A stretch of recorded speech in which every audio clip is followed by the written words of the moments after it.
Good look at that on Texas Motor Speedway and our aerial coverage provided by Goodyear. Everything they learn making tires for the grueling demands of NASCAR inspires what rolls into yours. Goodyear, the official tire of NASCAR. It's the 7th race of the season.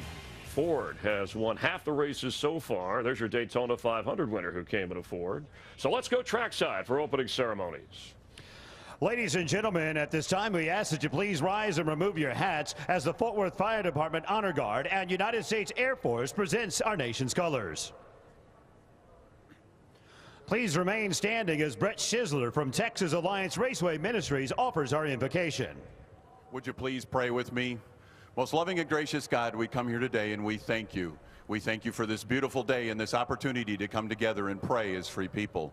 We thank you for the men and women all over the world that help to keep us free so we can enjoy this day. We come to you and also thank you for our sponsors and so many people who work so hard to put this together. We also come to you today, Lord, and we ask for your safety. We ask that you be with each and every one of the drivers, with all of the crews, all of the safety workers, with our fans, and with our world. It's in the strong and beautiful name of your Son we come and we pray. Amen. Here to perform our national anthem, please welcome country music recording artist Danielle Peck.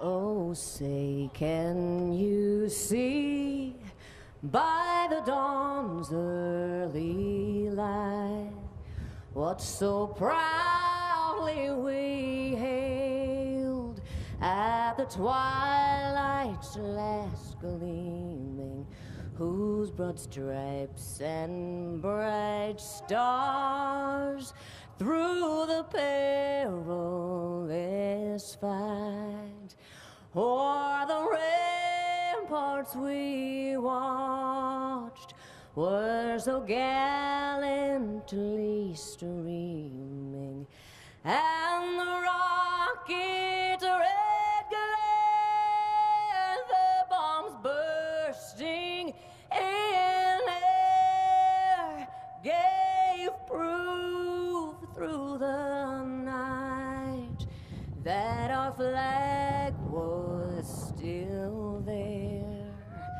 Oh, say does that star-spangled banner yet wave o'er the land of the free and the home of the brave?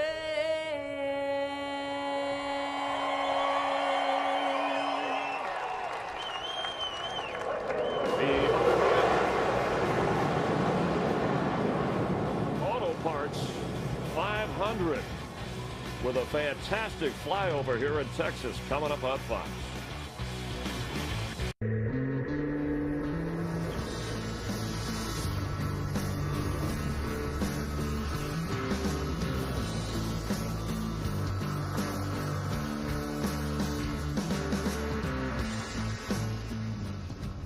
No Limits, Texas. Please welcome Jack Osborne and his father, the Prince of Darkness and rock and roll legend, Ozzy Osbourne. Drivers to your cars!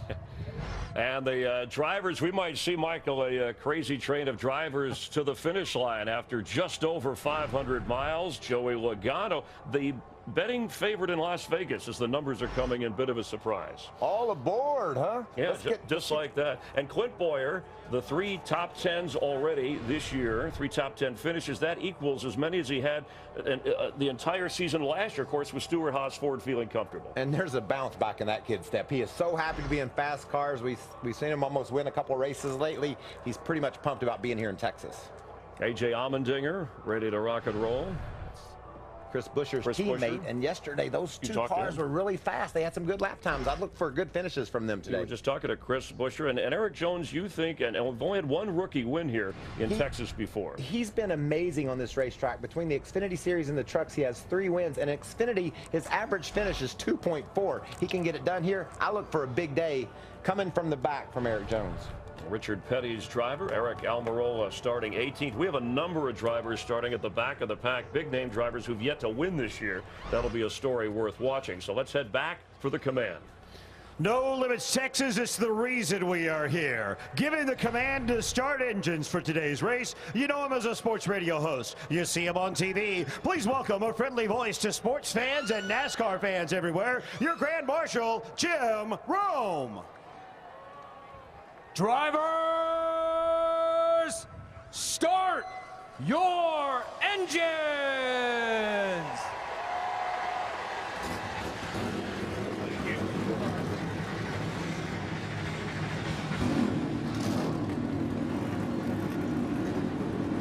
Great job, Rackham. That's how Jim handles his radio audience and loves interviewing drivers. All right, Michael, excited. 500 miles plus. We got wind, we got repave, we got big names who haven't won yet. Let's head upstairs. The guys who take you through it, Daryl, Jeff, and Mike. Gentlemen. Well, what a day, and what a lot of stories we have, especially about drivers coming from the back. But the biggest story here in Texas is the newly reconfigured turns 1 and 2.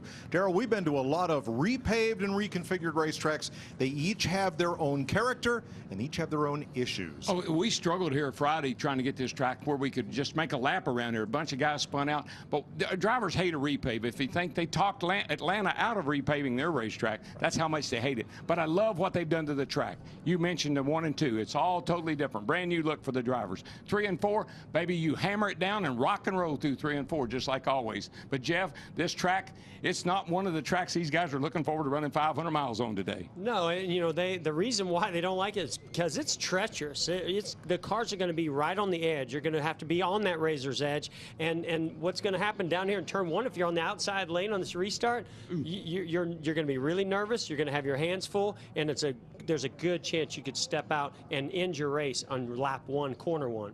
Yeah, there's going to be no high, wide, and handsome down in turn 1 today. It's going to be high, wide, and hello wall, as we've seen in practice. Ready to race in Texas for 500 miles on Fox.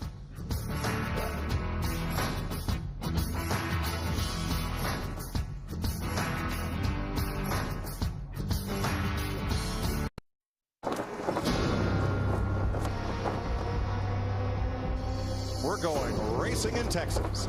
Here they come. Let's go racing Texas style. This place gets you so pumped up. This is NASCAR's fastest. The speeds are so high, over 200 miles an hour. It is blazing fast. This 500-mile race will test man, machine, and emotion. That's the kind of action you get here at Texas. This place is Texas big, and this track is prime.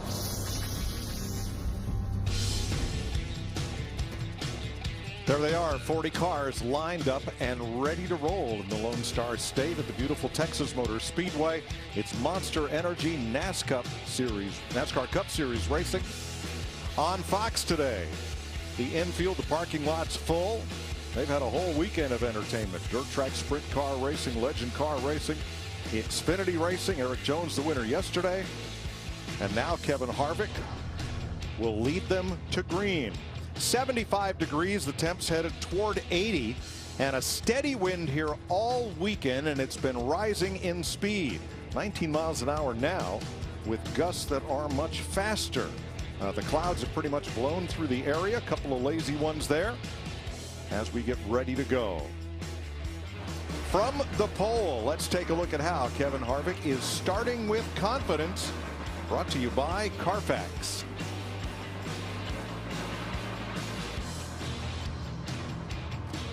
What do you say we dial up our pole center there, Kevin Harvick? Kevin Harvick, this is Jeff up in the Fox Sports booth. You got me? Yes, sir. Well, man, you didn't show all that speed in practice. Then you went outside on the pole. Same thing yesterday in the final practice. Not high up on the timesheets, but we know you got a fast race car. Do you have a winning race car?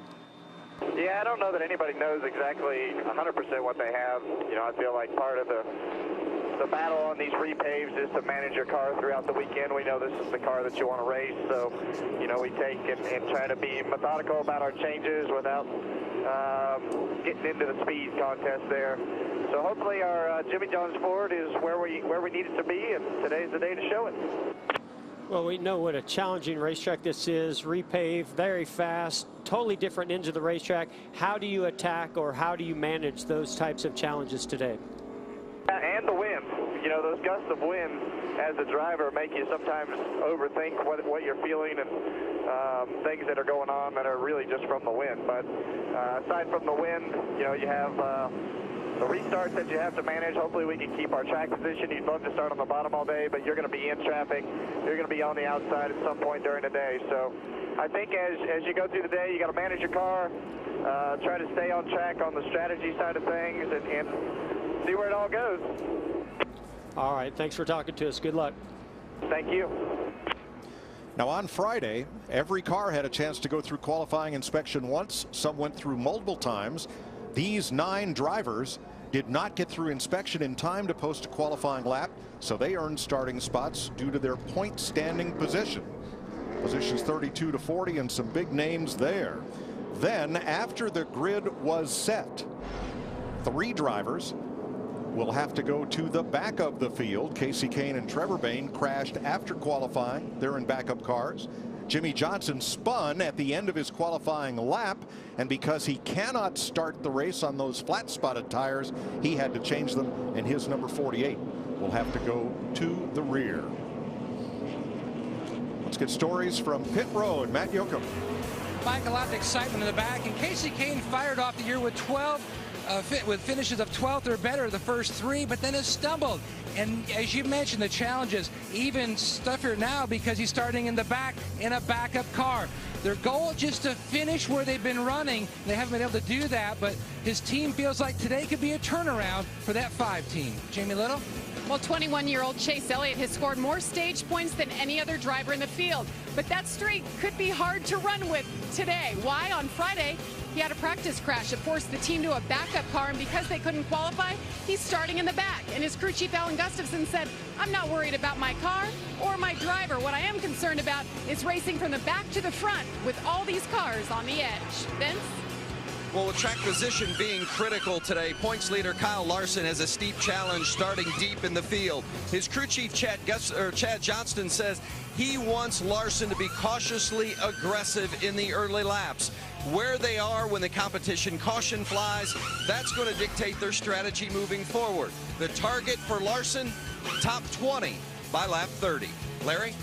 Vince, you talked about strategy, and even though this is a long 500-mile race, strategy will be all over the place on pit road to do everything you can from the beginning to get that up front track position. Now let's take a look at the weather. It's beautiful here, but the big thing, those winds gusting up to 30 miles per hour. Now let's take a look at our race analysis. 501 miles, 334 laps, the first 2 stages, 85 laps, the final 164.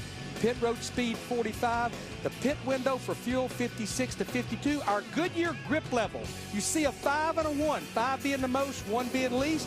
It's a 5 on this new surface where you see the rubber. You get above that rubber, it's absolutely a 1, maybe even less. And Mike, we will have a competition caution at lap 30.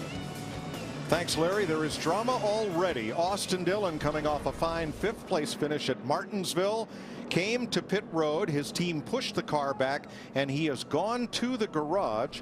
An issue with the track bar is what we're hearing over the in-car radio, and we'll get an update from the garage area shortly.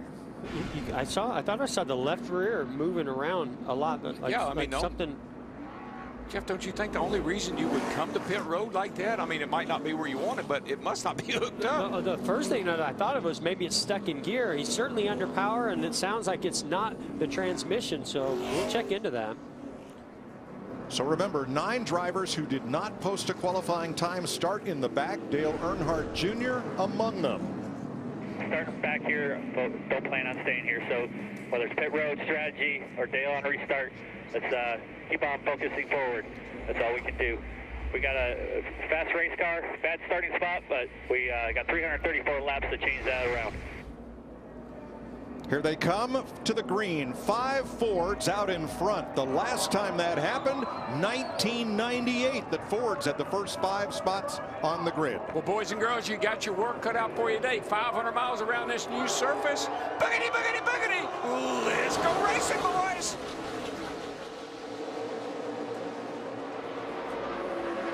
Ryan Blaney is going to be the first one to test out that outside groove. You can see, oh, they're stacking up further back. That's how treacherous it is, how slick it is on that outside on these cold tires. You just have to be so cautious when you're stuck on that outside, even when you're just up a lane.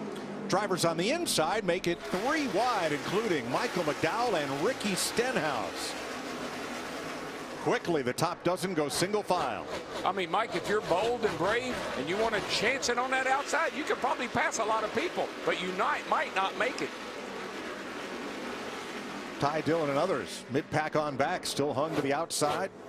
And Blaney working the outside, but Brad Keselowski gets by for third in the 2. All I can think of is just these anxious moments in these early stages of the race when you have a track like this, has a lot of grip really fast, and then you go down to 1 and 2, and the banking's flat, and there's no grip if you get outside the groove. Yeah, and what makes it so confusing, Mike and Jeff, is 3 and 4 feel great. You can run that corner, you can hammer down, but 1, getting into 1, you got to get on the brake and get the car slowed way down. There's 20-mile-an-hour difference. 1 out of the groove, 18 of Kyle Busch. We've seen that. Saw that in practice. Had some damage to the right rear, fixed the car. That's that fine line between aggressively patient. Debris near the flag stand on the front straightaway has put us under the first caution of the day, just in time. Whew, I'd say. That was an intense start. But that's what I was talking about. You heard Vince talk about aggressively patient. Well, what that means is you're going to put the car on the edge, but you don't want to push it over. But he was taking some chances by trying to get up through the field early, and he just pushed over. That's how easy it is to do.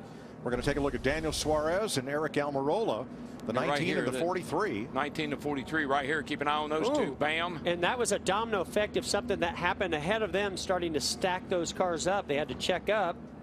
And you're going to see the 18 here. Kyle Busch stuck on the outside, goes in a little wide. You go in high in that first turn, you're going to go up the hill just like that. No grip. Meanwhile, Austin Dillon's car, Matt Yoakum, still in the garage. Mike, everyone ran back here. The 3 cars up on stands. Crew members are underneath. I talked to Slugger Labby, and the guys are working on the left truck arm, the front area where it bolts to the chassis. So that's where a part failed, and they're trying to quickly replace that, not lose too much time. But boy, what a disappointment for this crew. Yeah, especially after the great run he had last week at Martinsville. Boy, that is really confusing, Mike, to have a trailing arm issue before you even start the race. Well, this is certainly going to get the attention of NASCAR as we see a car coming to pit road. Is that Daniel Suarez? Probably wants to check that damage, maybe make sure he didn't close the grill opening up. Get damage to the nose, but NASCAR is going to be all over that. These teams, they do a lot underneath the rear suspension of these cars to try to get as much grip and downforce and side force, and I'm wondering if any of that had to do with what's going on. Cole Witt also making a stop for an adjustment. Larry McReynolds has more with our Ford Performance Cutaway car. Yeah, let's take a look at where the problem is on Austin Dillon's number 3 car. They talked about the left trailing arm where it mounts, and this would be the area right there. You see those different holes, that's different locations for what they can do, and you have a bolt that goes through there, and normally you have bushings. So somewhere in that area, right there on the left trailing arm, there's something that has failed on that 3 car. Something's moving that shouldn't be moving. Have you seen this before, Larry? I don't recall. This I've never heard of it, Mike. I thought at first it was the track bar, but they're saying obviously the left side trailing arm, and here you see a lot of repair work going on that Daniel Suarez car. There's more NASCAR inspectors under the 3 car than there are crew members under the 3 car right now. Well, let's try again. And again, we have the issue. We're going to go into turn 1 double wide on what all weekend has been a 1-lane racetrack. 2 teammates working together here. You see Clint Bowyer restarting on the inside. That'll give the 4 car a chance to dive down in front of him, and Bowyer will have that favored inside line. Yeah, but look at the Penske group. They're working together to try to get inside. And he did. Blaney gets a push from Logano and gets to the inside lane. Now here comes Logano on the outside of Bowyer. Yeah, Bowyer just didn't get going. He didn't keep that gap. He didn't mind that gap, and it cost him. Ryan Blaney didn't mind. No, he was got happy. second spot. He was thrilled to death. Wow, look at Bowyer dive into 3 and the back end wiggling. He knew he had to get that position and get it quick. Yeah, the guys, all the guys say, what I lose in 1 and 2, which is a lot, I can gain back in 3 and 4. And this time, again, the top dozen were single file before they exited turn 4. Kurt Busch in 14th, dropping down in line. And what we're seeing is you can work the outside if you're right on the door of that car on the inside, but you only have about a corner, maybe a half a lap before you better get to the inside lane again. If there's going to be an outside lane or outside groove, you know who's going to find it and use it first? Guy that's running 21st right now, Kyle Larson. He'll be the first one to explore up there. So here's some talk with Clint Boyer's team about different grooves. The outside groove 1 and 2 didn't look fun for most of the people out there. Brett said that 3 and 4 didn't look so bad in the second groove, and McMurray even got up to the third groove. Not preferred, but okay. 2 and 4. Talking about Jamie McMurray, who's 8th. That's vital information early in this race. Is there grip? If I do get shoved up, can I hang on? I mean, that's things drivers need to know right now early on. And I think that's exactly what happened to Kyle Busch. He was on the outside, made a pass, had momentum coming through 3 and 4. He said, okay, I'm on the outside. I'm going to go down into turn 1 on the outside. It just didn't stick. Chase Elliott, I just saw him make a couple passes on the outside. He passed Paul Menard. He got up to the outside of LaJoie, and then he got down to 1 and 2 on the outside, and it did not stick. How about our leader, Kevin Harvick, talking about racing grooves? Rubber helped a lot. They put down between the Xfinity race, the rubber they put down the top and the stretchers. Ain't as good, still ain't good, but 10-4. But it's usable. And up until the Xfinity race yesterday, what they did the track last night, some of the petty cars got a caution, got another caution. Pretty hard wreck. Smoke down the back. Big crash out of turn number 2, and it is Jeffrey Earnhardt. Reed Sorensen involved. A lot of damage. There was quite a lot of movement still from about 25th on back, 2 laps after this restart. But that narrow groove may have had something to do with this. I think, Mike, you just fight to get down. I mean, if there's any gap at all or opening at all, you try to get your car down on the bottom. Looks like already in progress. That was a big knot of cars all fighting for position. The car got quite a bit of damage there.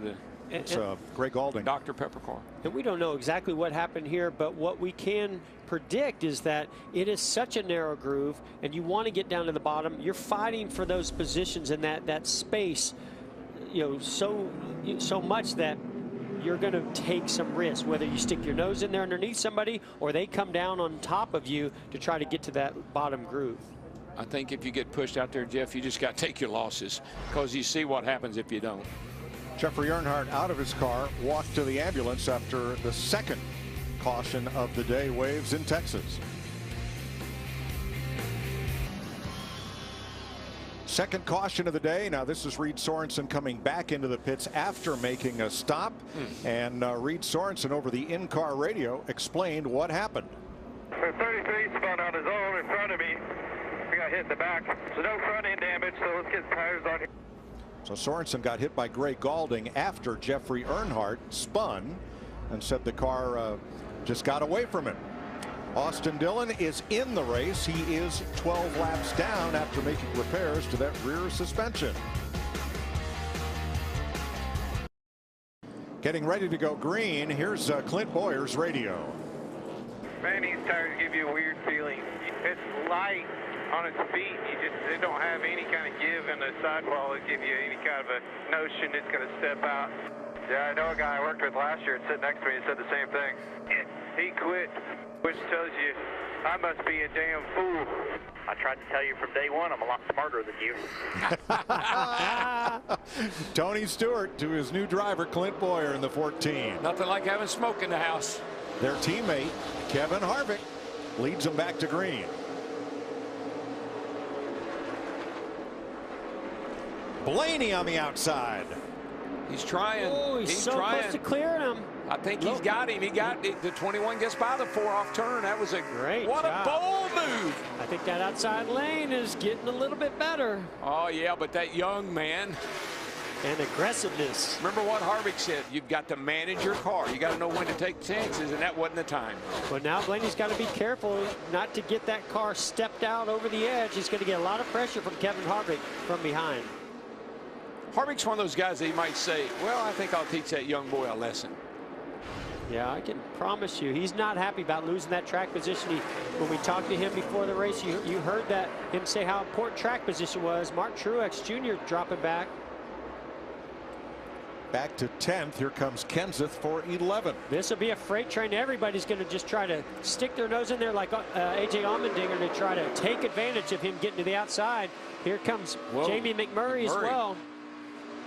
Truex had a chance to get down right there, getting into one, but McMurray was closing so fast he was afraid to turn down. And Larson on the inside. Here comes Larson. Wide.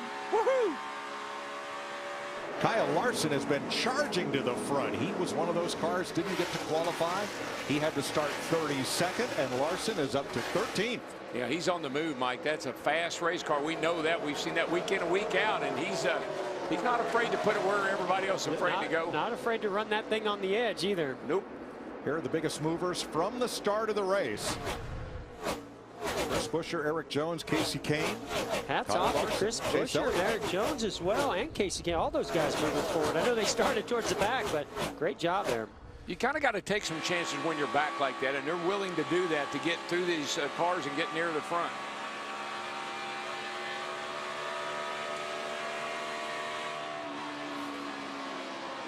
Teammates trying to get to the front. Dale Earnhardt Jr. in the 88, Jimmy Johnson in the 48. Yeah, Danica Patrick stuck in that outside lane. Here comes a run by Keselowski. Almost got to the quarter panel. Yeah, Junior couldn't get off two that time underneath that car on the outside. I can't tell who that was, but here comes Jimmy Johnson, take advantage of that. Yeah, now Junior's going to be stuck in the outside. Chris Buescher doing a great job bringing Chase Elliott along with them as they move to the front. Well, those drivers in the back have given some drivers a chance to shine here. Michael McDowell's in the top 10. So was Landon Castle in the early going here. Boy, Junior really tiptoed into the corner there, and he got a little bit too wide. Whoa, way too high. And even now he can get down, but he doesn't have the momentum, and probably going to, he's going to put a big block on David Ragan. Now behind Ragan is Paul Menard, one of the few cars who stopped during that caution flag. I'm not sure what his issue was, but Kurt Busch stopped because he said he ran over something from the spin and pile up in turn one. 8th place, Matt Kenseth coming to the front. Jamie. Well, he fell back about 6 positions since the start of the race, and now he's slowly starting to ease his way in. I talked to his crew chief this morning, Jason Ratcliffe. He said, the start of this race, I've loosened this car up so much that if our driver is comfortable, we're in trouble. So there's going to be a lot of screaming drivers early on, but the car is coming to him as we turn laps. Kyle Larson coming up into the top 10, taking teammate Jamie McMurray with him. Vince? Well, remember before the race we told you that the plan for Kyle Larson they hoped would be inside the top 20 by lap 30. Well, he's challenging the top 10 at this early stage. They were a 5th to 10th place car after final practice yesterday, and crew chief Chad Johnston took a big swing at it for today. He said, we've already won a race. That gives us some luxury to take a little bit of gamble. We're going to be aggressive, and indeed they are. Well, he is on the move, and so is Jimmy Johnson. Oh, man. Johnson takes Denny Hamlin and Corey LaJoie 3 wide in the back straightaway. Hey, Mike, watch this. Because it gets really, this all started off turn 2. And that's what you're going to see a lot of. You're going to see cars get bottled up trying to make a pass, and somebody further back like Jimmy Johnson gets that car rotated and turned through the center and gets a run. But the 11 of Denny Hamlin got back by Jimmy Johnson there. Yeah, I think Jimmy Johnson, or the 11 car was being held up there a little bit by the 41, and that's what created that. He lost his momentum, but he got it right back. Truex trying to work his way back up, passing Michael McDowell for 8th.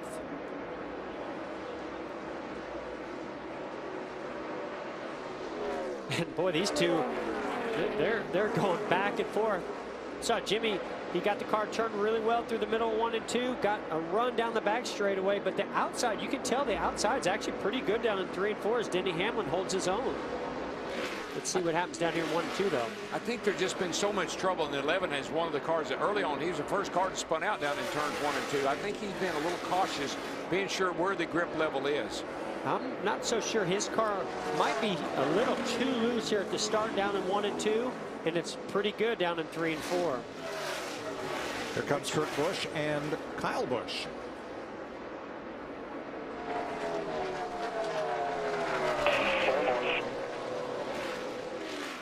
this really is going to be a race of survival today. Managing those early parts of the run where the car's edgy and can break out from underneath you, as well as how you can make your car fast at the end of a run. Now coming up in 3 laps, NASCAR will throw that competition caution due to the new racing surface. The fact that they watered parts of it and put some lime down last night.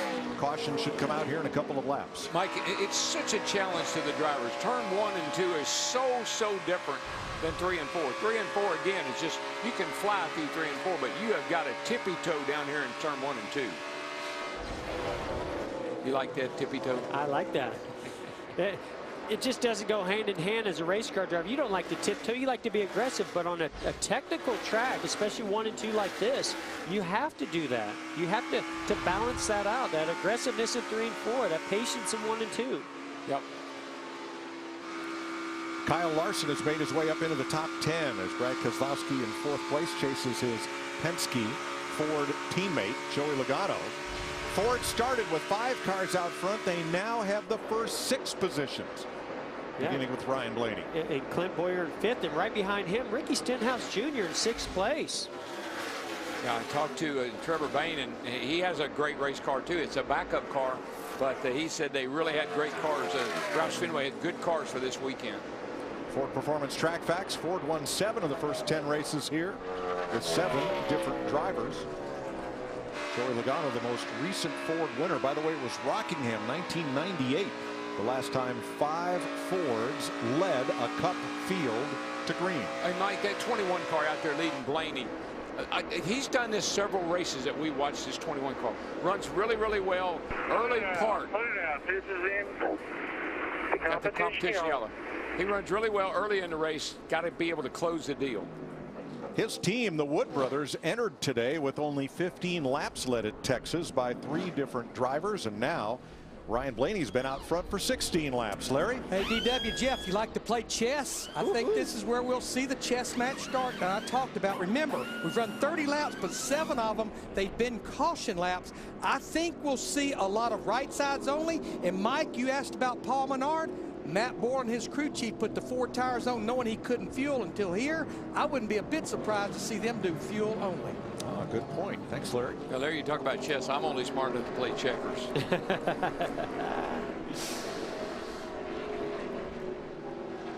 So this is the competition caution that NASCAR advised the drivers in their morning meeting would come at lap 30. Officially, it's the 3rd caution flag of the day. Mike, you know, we talk about the wind. The wind affects the cars a little bit, particularly in turns 3, but it affects these crew members too, because there's so much dirt and debris and trash blowing around on pit road. It's got to affect them a little bit. Okay, pit road should be open this time. Happy birthday, Jamie Little. Thank you very much, Mike. And DW, you're spot on. A lot of talk about the wind and how it's affecting the balance of these cars. Brad Keselowski kind of surprised by the handling so far. He said loose into the corner and tight off 4. He hasn't had that yet this weekend. He said, let's go one more run here with no changes.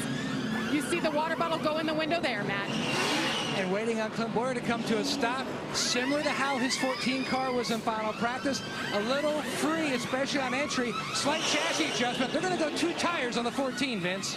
Changing right sides on the 22, the 4, and the 21. All looking for a little help on their balance. Wow, there's your race off pit road. And Chris Buescher got turned getting into his pit. He was 16th. He ended up facing turn 4, but he was right in the middle of the stall. So they serviced the car while it was there and then sent him back out. Under the 3rd caution of the day, and a problem up at the turn 4 end of pit road. Cars after about the first dozen are coming in here 3 abreast and all looking for a bit of position. Here's the problem right there. As Eric Jones, 2 abreast, tries to cut out, he tags Chris Buescher. The 37 goes around, and Buescher collects his jackman, Zach Young. As we said, the car ended up stopped right in his space. And they serviced it, and he went back out. But and to me, this is a little bit of a rookie mistake on Erik Jones's part. He's pitted much further down. There's no reason why he's not out against the grass to clear those cars that are turning into their pit stalls early. And Mike, I'm not sure, but I think that Jackman got up and he did his job and they sent the car back out.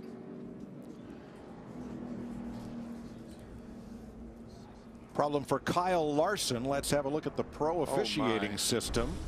And he had made some and great you will progress. see that he drives through too many pit boxes on the way into his pit. He starts turning in too soon. So that is a penalty. And he had made some incredible progress from the rear, Mike. And you know how, here's Vince. Well, that's exactly what the 42 team did not want. In fact, crew chief Chad Johnson told me before the race, we've got to be mistake-free because track position is so critical here. That's the first penalty of the season for the 42. One of the reasons they've been so successful this season, but that's a tough blow here at Texas. Okay. So to answer the question, how did they service Chris Buescher when Zach Young got upended? Will Goodnow, the jack man for Ty Dillon, got the car in the air so they could service it. I know it did seem like instantaneously the car was being serviced. Hey, you see his blue uniform there for Rudy Barker's team. Jeff, how about today's AARP Keys to the Drive? Oh, Mike, today's race will be survival of the fittest. 500 miles, that will be tough on the drivers both physically and mentally. The drivers will be living on the edge. Crew chiefs will set the car up as loose as possible at the start of a run because the car will tighten up, and that means these cars will be edgy. You want to stay on that bottom, the preferred line, but how well you navigate those instances when you are on the outside lane will determine if you battle for victory today.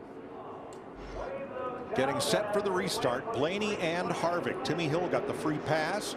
Reed Sorensen parked still on pit road as we go back to green. Well, Kevin Harvick tried the inside. Now he's going to try the outside lane. Curious to see if we see the same results, though, with Blaney getting the lead. Blaney leading, somebody backing up the outside line there. I thought, but that was bold on Harvick's part to be able to try that outside right here early in this race. Didn't turn out too bad for him. That was Matt Kenseth who didn't have any grip. The black car backing up. He finds his way to the inside lane, and Logano looks to the inside of Bowyer for third place. Right behind Logano is the two car of Keselowski, and they have two really fast race cars. Bowyer used that outside momentum in lane off of 3 and 4. But now you can see how good the 22 car of Joey Logano is turning through the center 1 and 2, getting another run on the 14. You can hear just how much throttle Kevin Harvick's able to run there through 3 and 4. Very fast 3 and 4.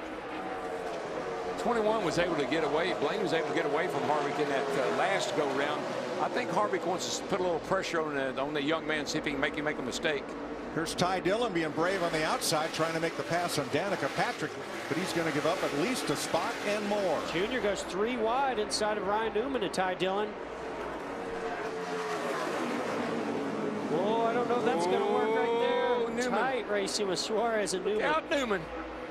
Jimmy Johnson's out on the outside, living on the edge.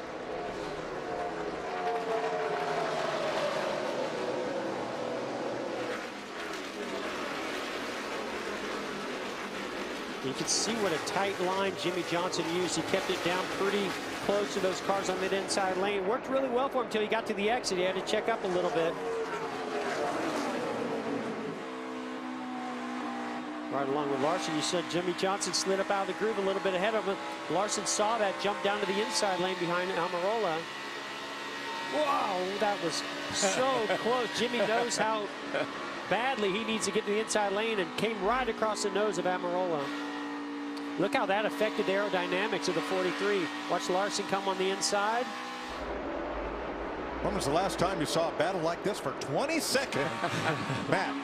Utilizing the onboard track bar to try to tighten up the car on the previous run. The car was really on the free side, especially through the center, but Jimmy felt like the car had great grip as he cut across the center of the corner, slowly making his way to the front.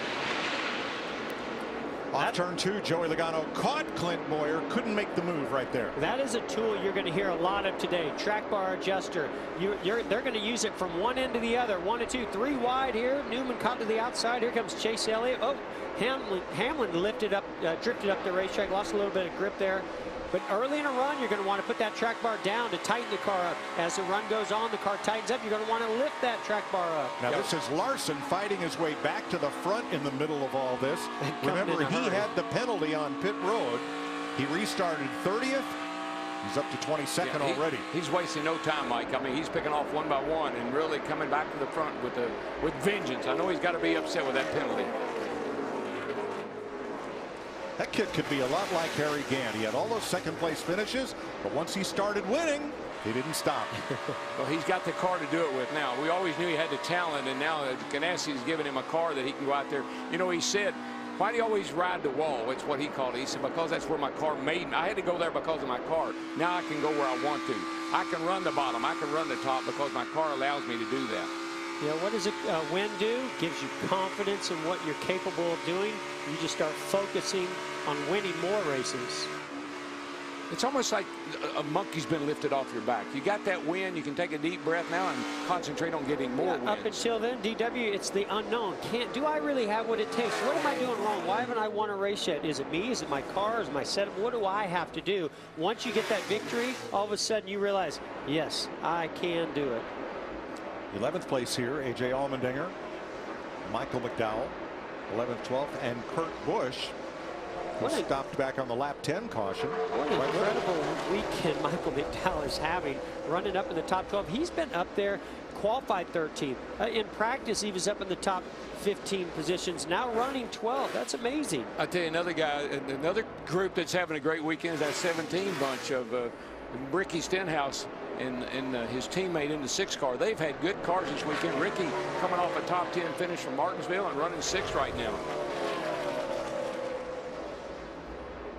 14th place. Here comes Dale Jr. Makes this pass. He will have picked up 4 spots since the restart. Mike, I've been watching Junior just a little bit. I'm not sure his car is right where you'd like for it to be right now, but he is being really, really cautious. And I think some of these guys like Dale Jr. know this is a long race. Don't get in trouble early. Larry, we had the competition caution at lap 30. This first stage is 85 laps long. Where do we stand on fuel and tires? Yeah, everyone can make it to lap 85, which ends stage 1, Mike, because remember, we ran 6 laps before we went back racing at lap 36. The fuel window is at 56 to 62 laps. I think that's one reason NASCAR made the competition caution at lap 30. They did not want the end of stage 1 to be a fuel mileage race. I think that was a great call, Larry. Well, Denny Hamlin's struggling. Boy, he is. He can't keep his car down, Jeff. He pushes up in the corners. And that's the key. You know, you have to be able to get down to the bottom, but keep it down on the bottom, be able to get back to the throttle early. He's just not able to do that. I think you want the car kind of tight in 1 and 2 because that's a little flatter, but then you get to 3 and 4. If your car's tight, it goes up the hill. And he drifted up high again, really struggling.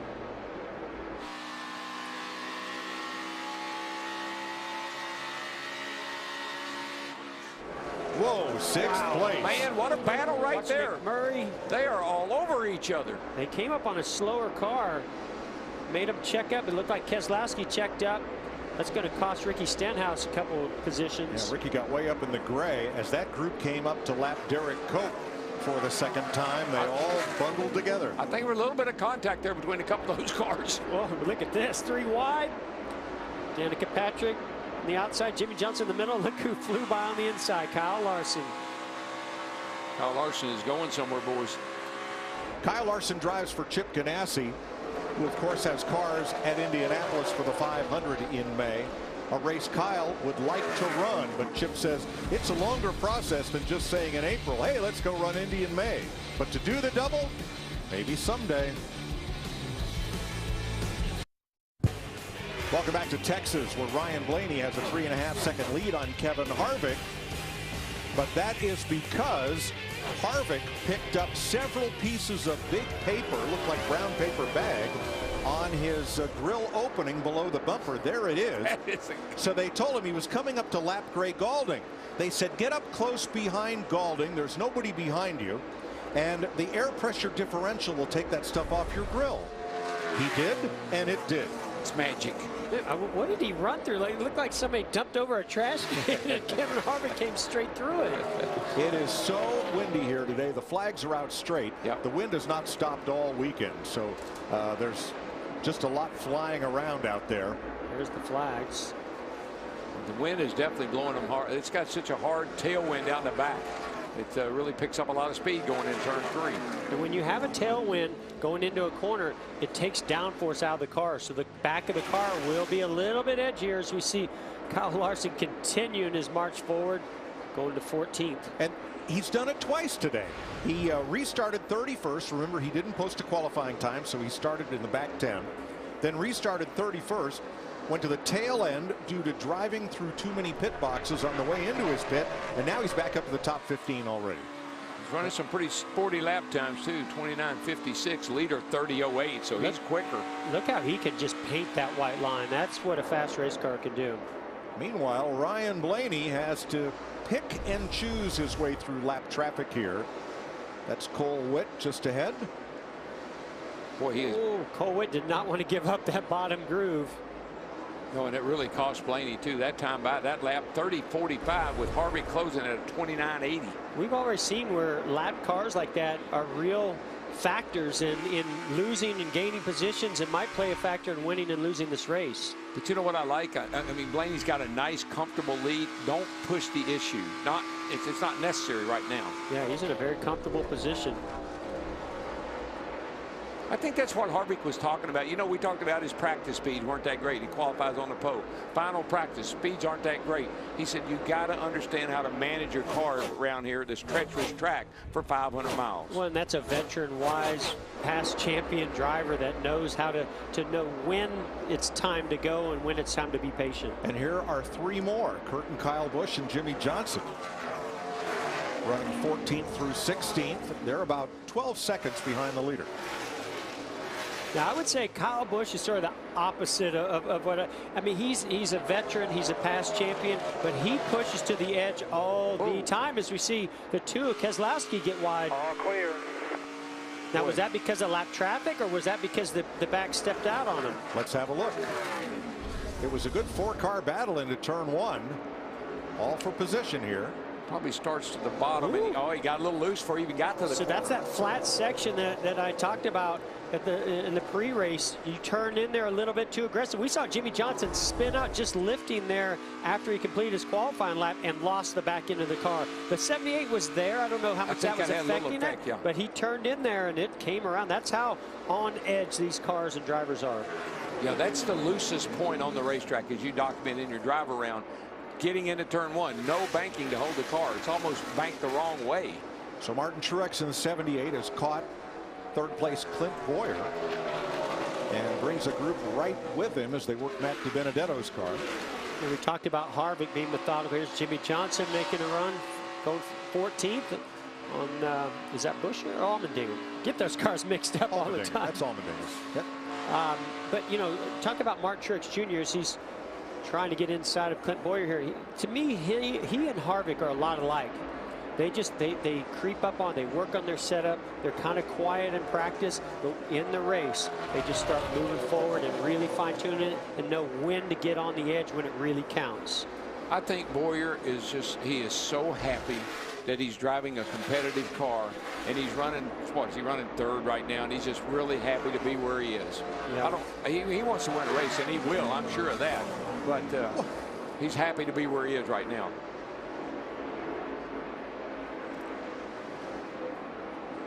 So let's catch up with the cars that started in the back, including Casey Kane, who did not post a qualifying time, got into the wall in practice. He is in a backup car and currently is running 9th, 1 spot behind him. Dale Earnhardt Jr. started 37th, Vince. He's in the top 10. Yeah, and the car has been pretty good throughout the course of the weekend. Crew Chief Greg Ives said we've been really happy with it, but we're starting so far back. We know that the handling is not going to be good early on, so we've got to be methodical about it. Junior has not complained significantly about the handling of the car. That's good news for Junior Nation as he moves toward the front. Yeah, we heard Greg Ives encouraging words to the team and to Dale Earnhardt Jr. in that Exalta Chevrolet before this race started. Those words are working. The Penske Ford swap places. Keselowski to 6th. Mike always liked to use the start-finish line as a point of reference as a driver. Right now, the leader is at the line now. There goes the 21 car, and here comes the 4 car now. And that gives me a point. You know, you can say he's 2 seconds back. I don't know how far back. When I know where he is, me compared to the start-finish line, that's my point of reference. Saw Junior right there actually wave Kyle Larson to the inside, stuck his finger out the window and said, "You go ahead. I know you're fast." Ryan Blaney has led 48 laps in Texas as we close in on the end of stage 1.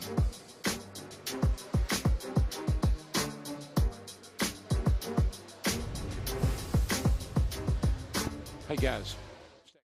Getting food to hungry older Americans cannot stop, and it won't. Hey, these are our parents and our grandparents out there. Let's start talking about how we can really get to the root of the problem. Hey, we hear you. Fighting hunger doesn't stop here. I'm working with AARP Foundation's Drive to End Hunger team to change the national conversation around hunger, bring experts together, and make programs better than ever. If you don't think we're in this together when you think AARP, then you don't know ARP. Learn more at aarp.org/possibilities. Every lap timed to 1/100th of a second. Every gallon measured down to the last drop. Every tire holding till its last tread. Each moment building with pressure. But no matter the precision put into a car or a race, the path to victory is through total chaos. Unbelievable.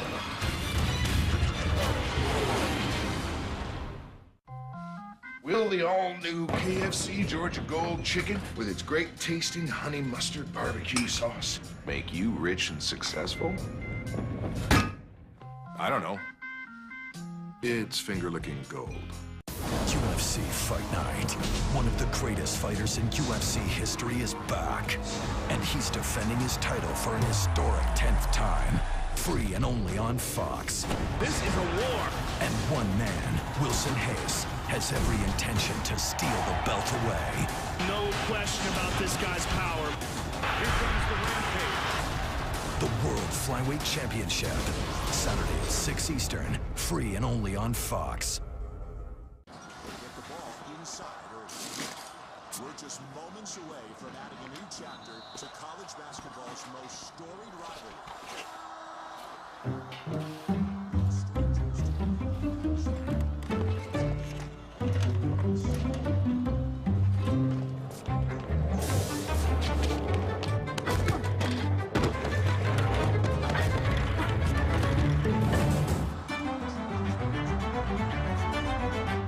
Got kids 12 and under? Come to any NASCAR Xfinity Series or NASCAR Camping World Truck Series race, and any kid under 12 gets in free. Get your tickets today. There is Ryan Blaney's almost 4-second lead from our aerial coverage provided by Goodyear. Everything they learn making tires for the grueling demands of NASCAR inspires what rolls into yours. Goodyear, official tire of NASCAR. Mike, Jeremy Bullins here. He won here in the Xfinity Series 2013 with Brad Keselowski at the wheel, so the man knows a little bit about this place. 12 laps, and we'll hit the end of stage 1 as Kyle Larson goes by Ricky Stenhouse for 8th and draws a bead on 7th place Joey Logano. Man, he just carries so much speed through the middle and carries that all the way off the corner. That's how he's getting these big runs. He's just he's just marching through the field. Look how he was able to get back to the throttle, even let the 22 get away from him, then got in the gas and still is going to get up inside of Joey Logano and make that pass. Turn 2 is his really strongest point for that car. I watched him pass a number of cars off of turn 2. Ryan Blaney working traffic in his first 60 races in the Cup Series. He'd led a total of 33 laps. He's way past that today. He's getting by the 3 of Austin Dillon, who's had a tough start to this day. Turn 2, one car way up the hill, Reed Sorensen. Not sure, don't believe he got the wall, but boy, he got close. Matt? Kyle Busch was close to going to a backup car earlier in the weekend, but this is a primary soldiering on, currently in the 12th position. The car much more free the more laps he runs, trying to figure out what adjustments to make, Jamie, when they make that stop to tighten it up. And Chase Elliott and his backup car started in the back, already up to 14. The car has a lot of speed. He's just saying he's chattering the nose just a little bit, thinks their air pressure needs to be adjusted on the next stop, but the adjustments in the rear made the car better. He's happy. I think the 21 car is going to be glad we get to the end of this stage. I'll tell you why. Martin Truex in that 78 car is closing up in a hurry. He's knocked Blaney's lead down to 1.6 seconds. I mean, he can see him, and he can feel him, and he can feel the draft going down the back. And the reason that Truex is closing so quickly is that Blaney is having difficulty in traffic. He just got past J.J. Yaley here, but that allows Truex to get ever closer. Yeah, he's gonna take his time. He's got a nice lead. He's comfortable. No reason to take any big risks. With the 78 behind him and Martin Truex Jr.'s, he wants to close in, put some pressure on him, maybe get the lead here before this stage ends. Keselowski to 5th in front of Boyer. Vince? Well, and these stage points are so important for Ryan Blaney, for every driver for that matter, but Blaney is 7th in the championship standings. He scored the 8th most stage points. Those stage points, crew chief Jeremy Bullins told me, are critical. They view them as 3 stages, 3 opportunities to score points. So you know that this is prime real estate right now for Ryan Blaney as he's closing in on a stage 1 win. And Mike, I just think week in and week out, I know we talk about it, but I just think it shows how much effort and how much attention these guys are paying to these stages, the stage points, and how that could affect them but when they get ready for the playoffs. Well, Martin Truex, currently 2nd, has 4 stage wins, the most of any driver, and a total of 9 playoff points. All right, there's the bullseye right here in front of you. I got him. I got him. That's excitement in that voice of Martin Truex Jr. And guess what? He's got him. He's like, you don't have to tell me. I can see him. Yeah, Blaney is Target is locked. Yeah, Blaney's having a lot of trouble with lap cars. And Truex is catching them just right. That's how he was able to close so quick. 4 laps to the end of stage 1.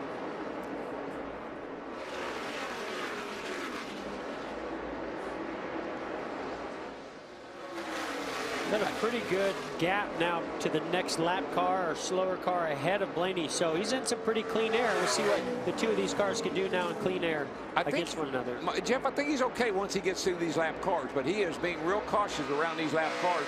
I think he can hold the 78 car of Truex off. I think he's good now. 3 laps to go. Clear sailing ahead for Ryan Blaney, trying to notch his first stage win of 2017. But you know what, Mike? You're a young guy, and you just want to win something. At least I can win a stage, and that's huge. And we've seen this team has performed very well this year. He finished 2nd at Daytona, but even since then on some of the mile and a half, we've seen some great performances. They've had a few issues on pit road and maintaining that performance all the way to the end. Maybe today they can get that done. Pit road is closed. Pit road's closed. Hey, guys, we've been watching Kevin Harvick, our pole sitter, really fall back. And remember, they did 2 tires on that last stop. Quote, unquote, he told Rodney Childers about 10 laps ago, the car is absolutely horrendous in traffic. It just will not turn. So that's a classic case of a driver being out in clean air, starting on the pole, or back in traffic. You know what I'd tell him, Larry? Well, you're running 3rd or 4th. You're not running that bad compared to everybody else. That's where that's Larry, you know this. That's where the crew chief has to be a good salesman. You got a good car, hang on to it. Final lap, stage 1. Ryan Blaney, 3rd generation racer, under contract to Penske, driving for the Wood Brothers, affiliated with Penske, Team Penske that is, who also provides their pit crew. Great race team out of Stewart, Virginia, is going to come to the line to win stage 1 over Martin Truex by 4 car lengths. Jamie McMurray 3rd. Harvick holds on for 4th. Keselowski 5th. Larson, Boyer, Stenhouse, Logano, and Kyle Busch will earn stage points in stage 1.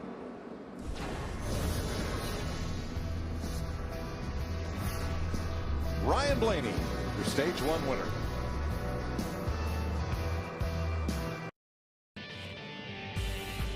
At the end of stage 1 in Texas, here's how the Coca-Cola family of drivers are faring. All on the lead lap, but for Austin Dillon, who missed the start of the race with a rear suspension issue, came on track 12 laps down, and that's where he runs right now. Ryan Blaney, your leader, and good news from the Infield Care Center. Zach Young, the jack man for Chris Buescher, who got upended when Buescher was spun around coming into his pit. He has been treated and released. He's okay.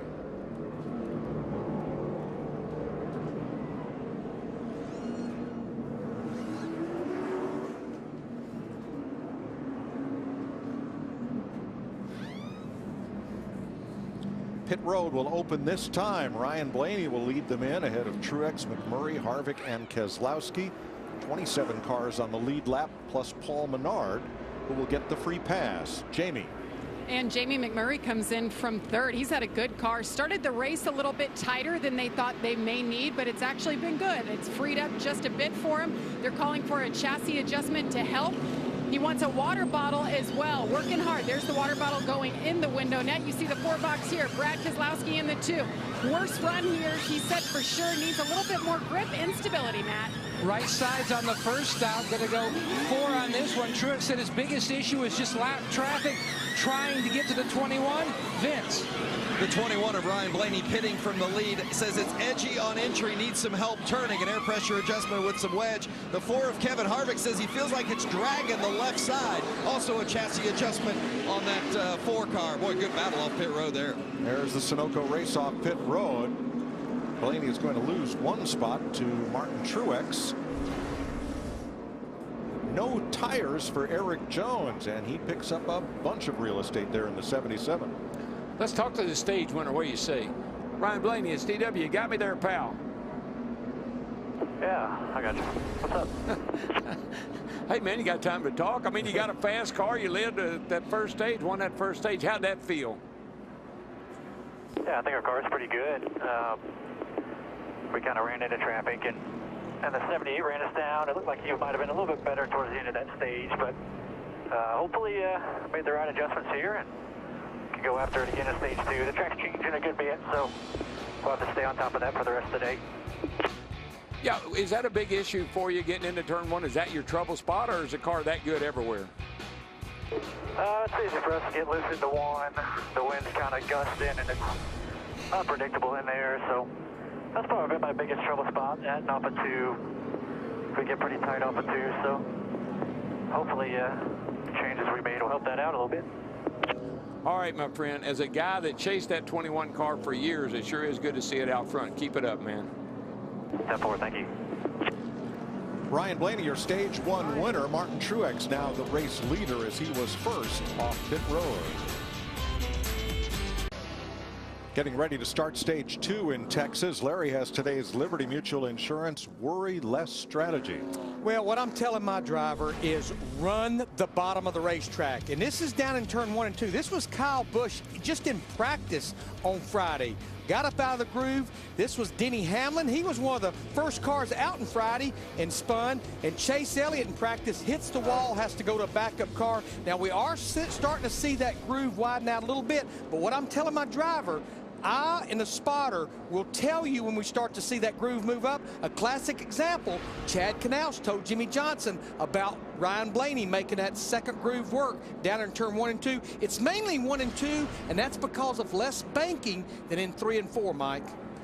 Thanks, Larry. Kyle Busch made an extra pit stop on that caution to make repairs. Matt?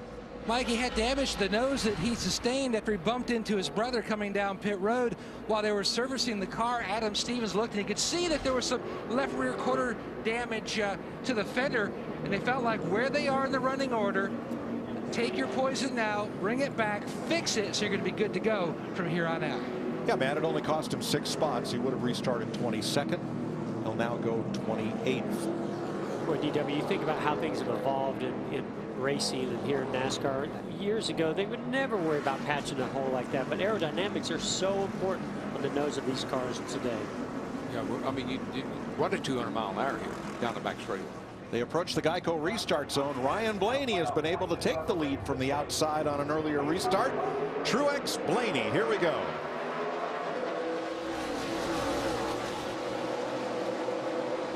you got to love about a young driver like Ryan Blaney. Not afraid to push the limits out there on the outside. Wow. He's going to make it work. Truex gets loose. You see what he did to Truex? Sucked Truex around as he blew by him. Three wide for third. Yeah, four wide in some places down the back straightaway.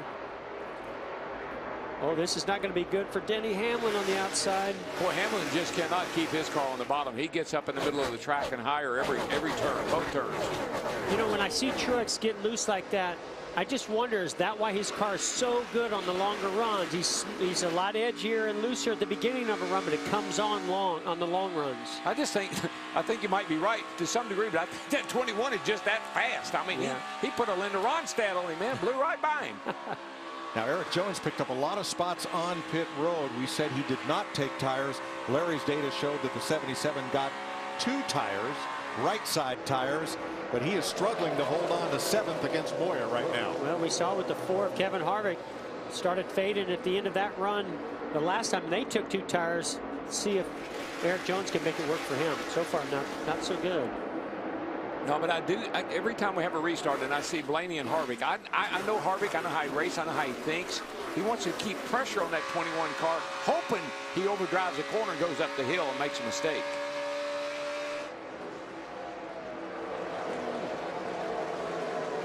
Boy, Mike, it's so dangerous when you lose a little momentum. You got to get up out of the gas and somebody's right on your back bumper like Eric Almirola was right there. It's a wonder he didn't get into the back of that 20 car and turn him around.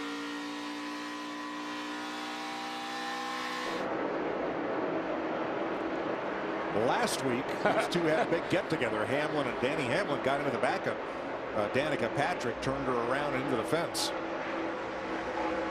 And Ryan Newman is putting Denny now down 8 positions since the restart. Wheels going to have to do something to that 11 car, Jeff. It just won't stay on the bottom, and the top is not working. Vince?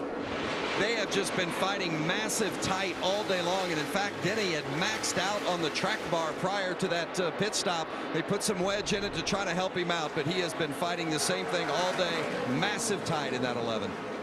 Well, that's one of the big storylines. Joe Gibbs Racing winless this year.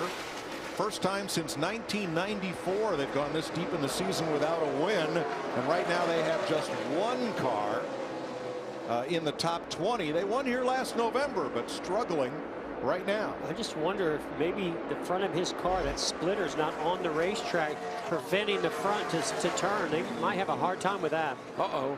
Jamie? Jamie McMurray running 4th right now, just told his team, I do have a loose wheel. I'm going to run it out a little bit. He's talking to his crew right now. They're saying everything's ready to go on pit road. They want to be ready when he drops down to change those tires. And the way you know if you have a loose wheel, you feel a slight vibration. If that vibration starts to get worse, you know it's a loose wheel, and that's the sign of that you need to come in. You can ride it out for a little bit, but he's going to have to get in here pretty soon. Last week he had a tire rub. They decided to ride it out, and he rode it hard into the turn 3 wall. Yeah, that once it starts vibrating, it ain't going to get no better. It's only going to get worse.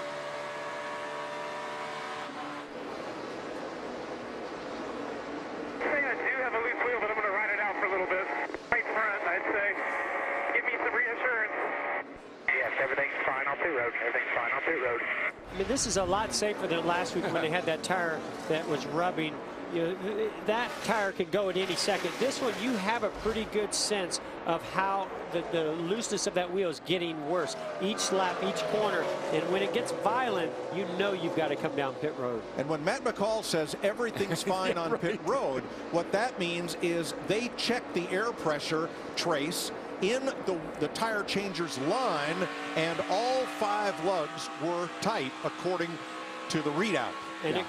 And it could be just something is you know, out of whack with that set of tires where it's just not balanced properly, and he's just got a vibration. That's why you ride it out. If it doesn't get worse, he'll be okay. You can stay out there. Jamie, that 2-tire change for Erik Jones is not paying off. Yeah, and they didn't give him enough stability on entry. That's what he's been complaining about. But what a weekend it has been for Eric. He wrecked his primary car on Friday. Then he eased into the backup car knowing he didn't have another car here. And then he came out and he won the Xfinity Series race yesterday. Doing a nice job today. The car, he's happy with it. He started in the back, but they've been adjusting to give him more stability, and he needs more. Yeah, he did yesterday what Bill France used to tell me not to do. He stunk up the show yesterday.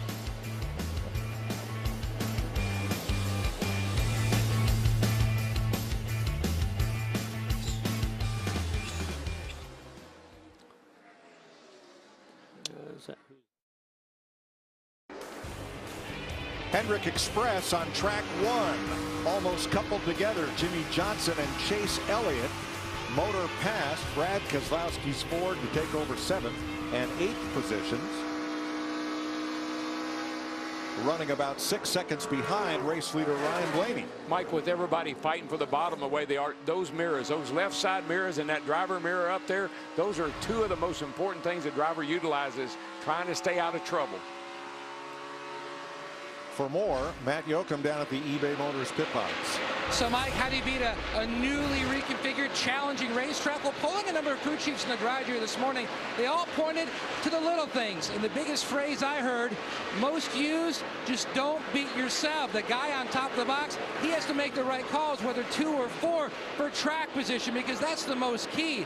Then you throw in the guys that go over the wall. A number of teams were told today, we just need you to be mistake-free. You don't have to be stellar, but just no mistakes. We can't be at the back.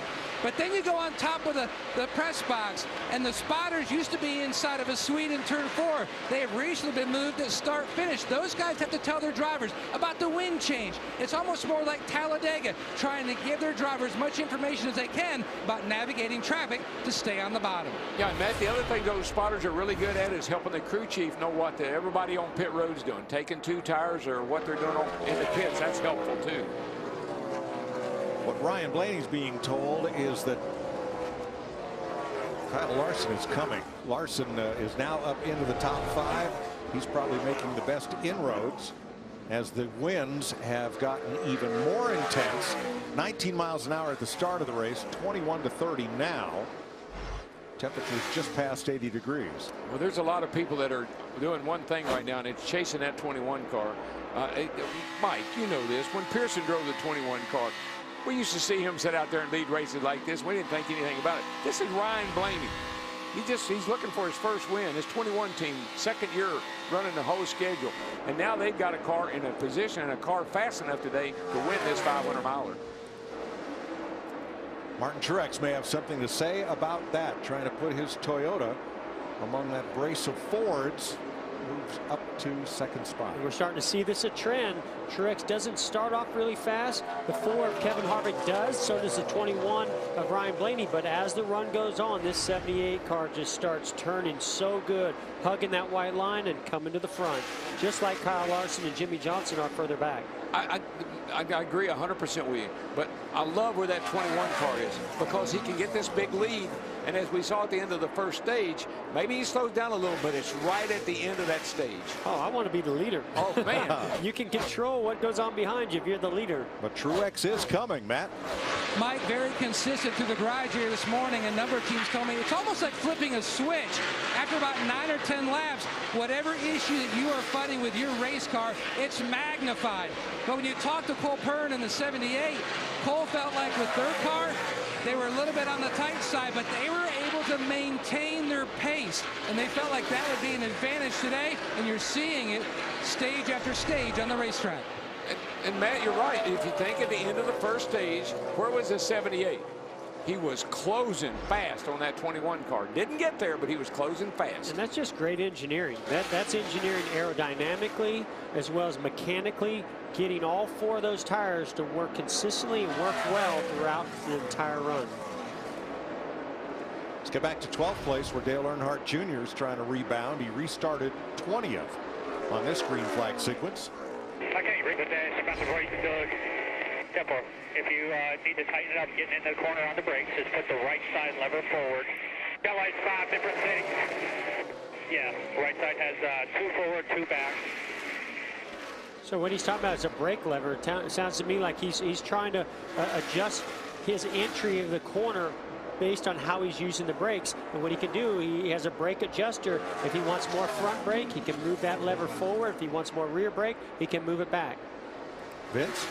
You know, it's interesting. I talked to Greg Ives, his crew chief, you see there on the right-hand side of the screen this morning, about the fact there's been a lot made of Junior in this 88 team not having any top 10 finishes. But those results haven't been indicative of the quality of cars they've had, but they've just made mistakes. He said if we execute, we can have a top 10 day easy. We don't have the speed that's going to satisfy us just yet, but we keep hurting ourselves. And if we have a clean day today, you're going to see a good result. And we're starting to see Junior make his move. He's been solid throughout the course of the day after coming from deep in the field at the start.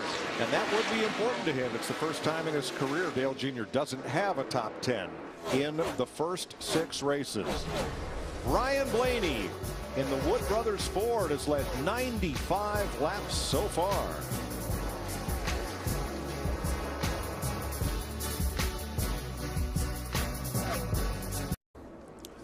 Under caution, bit of debris on the front stretch just past the start finish line and put out the 5th caution flag of the day.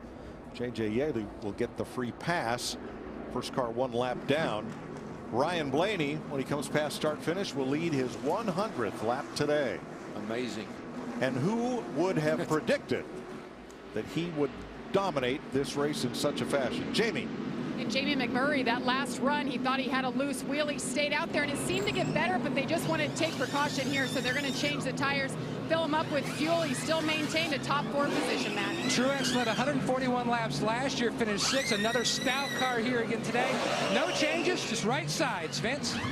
The 42 of Kyle Larson says it's edgier this run, much looser. They're going to make an adjustment to try to snug him up a little bit. On the 4 of Kevin Harvick, Harvick says it just gets tighter the longer they go. And also on that 21 of Ryan Blaney, guys, they made sure that they put in that, kicked in that left side skirt, which had been protruding. How close was it?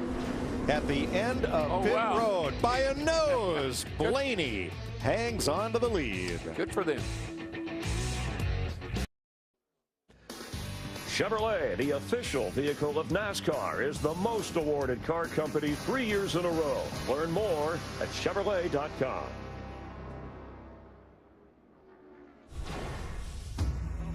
We got a fast race car, bad starting spot, but we got 334 laps to change that around. Something's broke, y'all. We're done.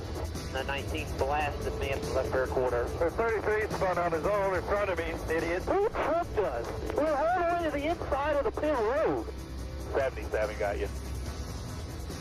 It's been an eventful start here in Texas. We're in stage 2 with 45 laps to go in the second stage. And the Wood Brothers young driver Ryan Blaney has dominated, but Martin Truex has been there to put the charge on at the end of each of these 2 stages. Yeah, that 21 seems to be able to get away on these restarts. We'll see how he does here. He seems to have the best balance of it all, right? Yeah. The early speed, and it hangs on pretty good. Yep. Green flag. See how good Martin Truex Jr. can hold on the outside here through 1 and 2. It worked for Blaney. Well, it worked for Truex. So far it is. Getting up there. Yeah, he got up a little too high. The 78 is going to have to get out of the gas just enough. He's going to get taken 3 wide here. He's going to regret that. Jimmy might think twice about this. Yeah, I think he'll cut him some slack. He not much. Still drifted up, and the door opened up for Jimmy to go the inside from his teammate Dale Earnhardt Jr. And Truex goes back, back, back. Did you say Jimmy and Dale Earnhardt Jr.? I did. Where did they come from? Man, all of a sudden they're at the front.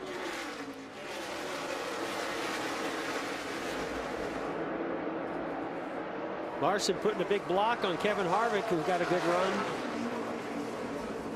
Kyle Larson in 8th, looking for 7th, gets it. Boy, I just don't know how Martin Truex Jr. is going to be able to recover from this. This is going to take him way back. Might be able to get down in behind the 4 car right here if he gets down there pretty quick, right? He doesn't seem to really want to get down there, though. I think I'd be diving to that inside. There you go. Here comes Chase Elliott to the inside as well. That did not work out the way Martin Truex Jr. was hoping. So restarting on the outside of the front row and battling for the lead has now cost Martin Truex 8 positions. But I just think that's how good that 21 is, too, Mike. I mean, he couldn't just drive around him and get away from him. They ended up side by side, and Martin ended up getting pushed up out of the way. But that is something that I think the 78 Mark Truex Jr. and Cole Pearn are going to have to work on a little bit. Their car just can't take off on that first lap. Takes him a few to get going. Yeah, even after he gets down on the inside down here, he's still getting eaten up by the 2 car and a couple of cars behind him here. He's just a little slow on the get-go. As we watch 16th, if you're going to have to learn that lesson, that was a good time to do it. Agreed. Oh, yeah, this is a long race, so learn it early. We've only got 204 laps to go. Ricky Stenhouse trying to move on Matt Kenseth for 18th. Vince? Now, it's been a difficult weekend for Aric Almirola in this 43 car. Earlier in the week, he tripped over his daughter's scooter at the house and injured his wrist, sprained his wrist. He tried to wear a brace on it in Friday's practice, said he couldn't grip the wheel the way he wanted to. Actually, it's been so painful that he finally had a shot today in that wrist to try to relieve some of that pain before the race today. Said the tightness in the car is getting a little better, which will make the driver feel a little better physically as well. What I always got when I was in the car and uncomfortable or not feeling well, had a little pain, is a shot of adrenaline from competition and focus when you're out there on the edge like you are here at 200 miles per hour. Look at the upper left corner of Jimmie Johnson. That's not a problem of the windshield, but one of the tear-offs. Here's what happened on his pit stop. And you see they start to peel that back, and then they don't get it. So what happened on my windshield here? That's kind of a problem. I'll survive, but wow, I have no idea, man. I don't know what happened. The windshield tear off is I don't know. It didn't come off. Negative. I'm just curious if what happened. Andy's got to get to the gym. His scrawny little arms couldn't handle it. That was a pretty good guy tugging on it. It still didn't come off. And you heard Jimmie Johnson say it's not a problem, but it is a distraction. Sure. And when you're trying to hit your marks, like you got to hit your marks, particularly getting into turn 1, it can mess you up a little bit. And folks, remember, these race car drivers sit very low in the race car. Even though Jimmy does sit up a little bit higher, as we see a change for position here. Brad Keselowski in the 78 Truex, and here comes Kyle Busch coming through, taking advantage of that as well. 10th, 11th, 12th yeah, there. 10th, 11th, 12th, and Kasey Kahne drifting up a little bit as Chase Elliott goes by him. But you look out the bottom of the windshield, that left corner of the windshield, so it's not a big deal that that tear-off didn't come all the way off. They'll get that off in the next stop, but it's certainly not hurt Jimmie Johnson's race car. He's pretty fast right now. Speaking of fast, we show Kyle Larson as he closes right up on Clint Bowyer. Let's take a Credit One Bank inside ride with the 42.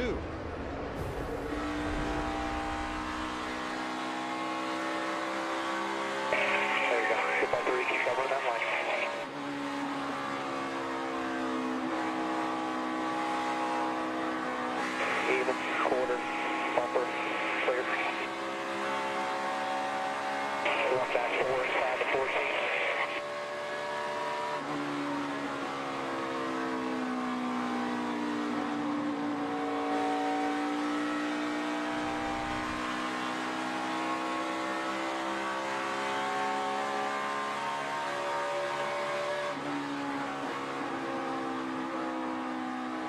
Here's Kyle Larson's day so far.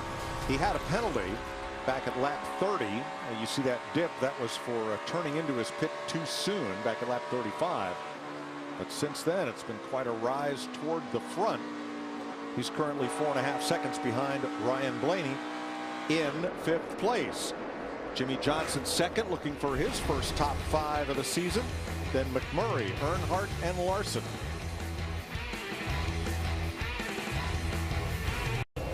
Fewer than 30 laps to go before the end of stage 2, a KSC Georgia Gold race break, and wind gust up to 30 miles per hour at the start of the race. Problems for Austin Dillon, rear suspension issues, and going behind the wall to get it fixed. And then check this out. Early in the going, contact from Daniel Suarez into the back of Aric Almirola, damage on Suarez's car. That's how tight conditions are out here, especially on the start and restarts. And some moments here. Just diving in his pit too low. That's Erik Jones. He slid into the pit and hit a jack man in one of the other competitors' pits. Yeah, now he was okay, checked and released from the infield care center, will not be working through the rest of the day. Ryan Blaney wins his first stage, and he was the leader, the most dominant leader in this race, as he leads now 120 laps. He's led more laps already today than he has in any other race. This is his 61st race of his career at age 23. What a great start to the day for Jimmie Johnson. He's been fast. His car was fast yesterday in practice. He's been able to work up from the back and now running in the second position. And while talking of 20-something drivers, Kyle Larson, now, and let's talk about how he had to overcome the early penalty. Yeah, he started in the back, got a penalty, and he's clearly one of the fastest cars in the track. He's up to the 5th position now, and without any more mistakes, I look for him to be a real contender at the end. Martin Truex Jr. as strong. He was challenging stage 1 with the end, and Blaney as strong as he was last season on this type of track. How would you assess? Well, I assessed him to be a real contender early in the going, running up to the 2nd spot, but the car's gotten off. It just doesn't seem to want to go on the restarts. He struggles, and that puts him behind, and when you lose track position, Chris, the competition is so intense, it's impossible to get it back at times. Our pole sitter, Kevin Harvick, down to 7th, 0 for 28 in his amazing career at Texas. It's one of the 4 tracks he's yet to win on. He was a choice, along with Keselowski, by a lot of people to win this race. Yeah, we didn't see speed out of him yesterday in practice, and we just assumed they would make adjustments and have a car today to contend for the win, but it just isn't there so far. And Chris Buescher, the only rookie to win last season, and that put him in the playoff. He's the only Texan in the field. Impressive after that pit incident. Yeah, he was fun to talk to down on the grid, too. You could tell he was really confident. He said, Chris, that yesterday's practice sessions were the best that team have had all year long. Very confident that this 37 car would be good today, and it indeed is. And Martin Truex Jr., we touched on, running 11th. The bigger news is, with Kyle Busch now up to 8th, where the Joe Gibbs Toyotas without a win yet this year, along with the Hendrick Chevrolets, but let's talk Toyota. Yeah, the 8th position that Kyle Busch runs in, that's the highest running Toyota. Denny Hamlin has struggled with a car that just won't handle. You can see the damage on the front of Suarez's car. He hasn't been good today. So that's a question as to where the performance went. Remember, just a year ago, the Toyotas won 5 of the next 6 races on the schedule. That tells you the strength of this type of track for that organization, and it just isn't there today. And the Ford started out with the top 5 spots today. Chevys have the next 5 after Ryan Blaney, who leads. Dale Earnhardt Jr. in the 88 up to 6th. It's been a slow start for the 88 team this year, but the Chevys making their move as we are watching live NASCAR on Fox, and more in a moment. You'll see continuous action from Texas Motor Speedway. Before you open your eyes, at Smithfield, we're busy slow smoking. Before you sizzle, we hand select and hand trim. Before you were born, we gave birth to flavor, which you'll find in every bite of our naturally delicious hickory smoked bacon. Flavor hails from Smithfield. Every lap timed to 100th of a second. Every gallon measured down to the last drop. Every tire holding till its last tread. Each moment building with pressure. But no matter the precision put into a car or a race, the path to victory is through total chaos. Unbelievable. People know me as Dale Earnhardt Jr. race car driver, but I have many sides. At my office, they call me Boss Man. I scout the talent, close the deals, do it all with a firm handshake. Gentlemen, to others, I'm Water Cooler Dale. Have y'all seen the pictures of Janet's baby? Oh, yeah. So cute. It's so cute. Oh, man. That's the dimples. Unreal. For protecting your small business and more, Nationwide is on your side.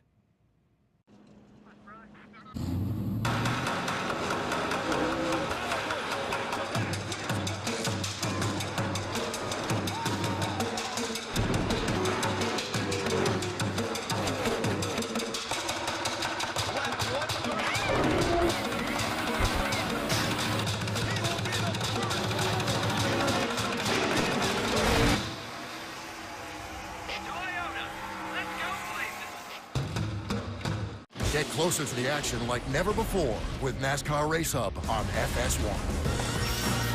At the track, Looks like Superman won. In the shop, Catching up with Joey Logano. on the headsets, and behind the scenes. Every night, the place to be.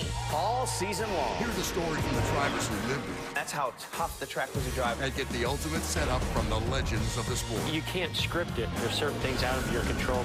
NASCAR Race Hub, weeknights at 6 Eastern on FS1. 15 laps to go in stage 2 at Texas, where Ryan Blaney is leading for the Wood brothers in the last 6 times when the number 21 has led 100 or more laps. 3 of those 6 races they've won. It'll be hard to beat today, I can tell you that.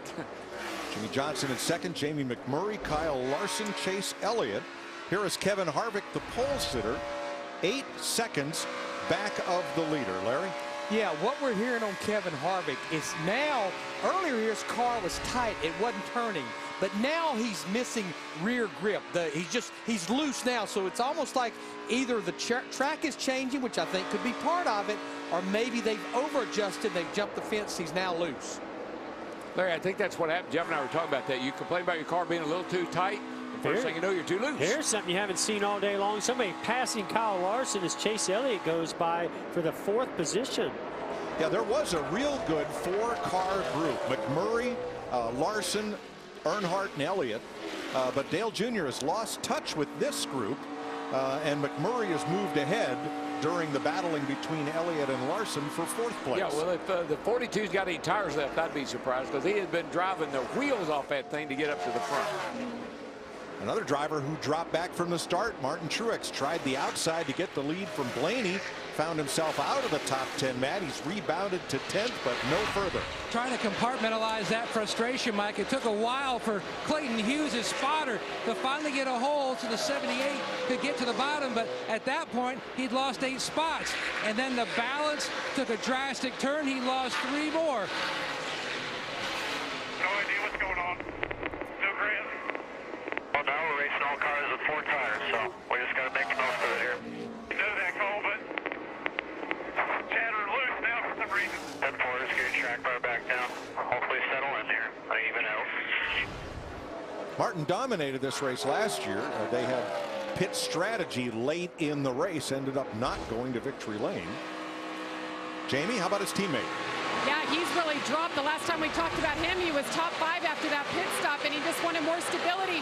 But remember, he had that nose damage at the beginning of the race, and it really has hurt him on the long run. He's dropped all the way back to 24th. I do like Cole Pearn, though, and what he was telling Martin Truex there. You know, adjust your track bar.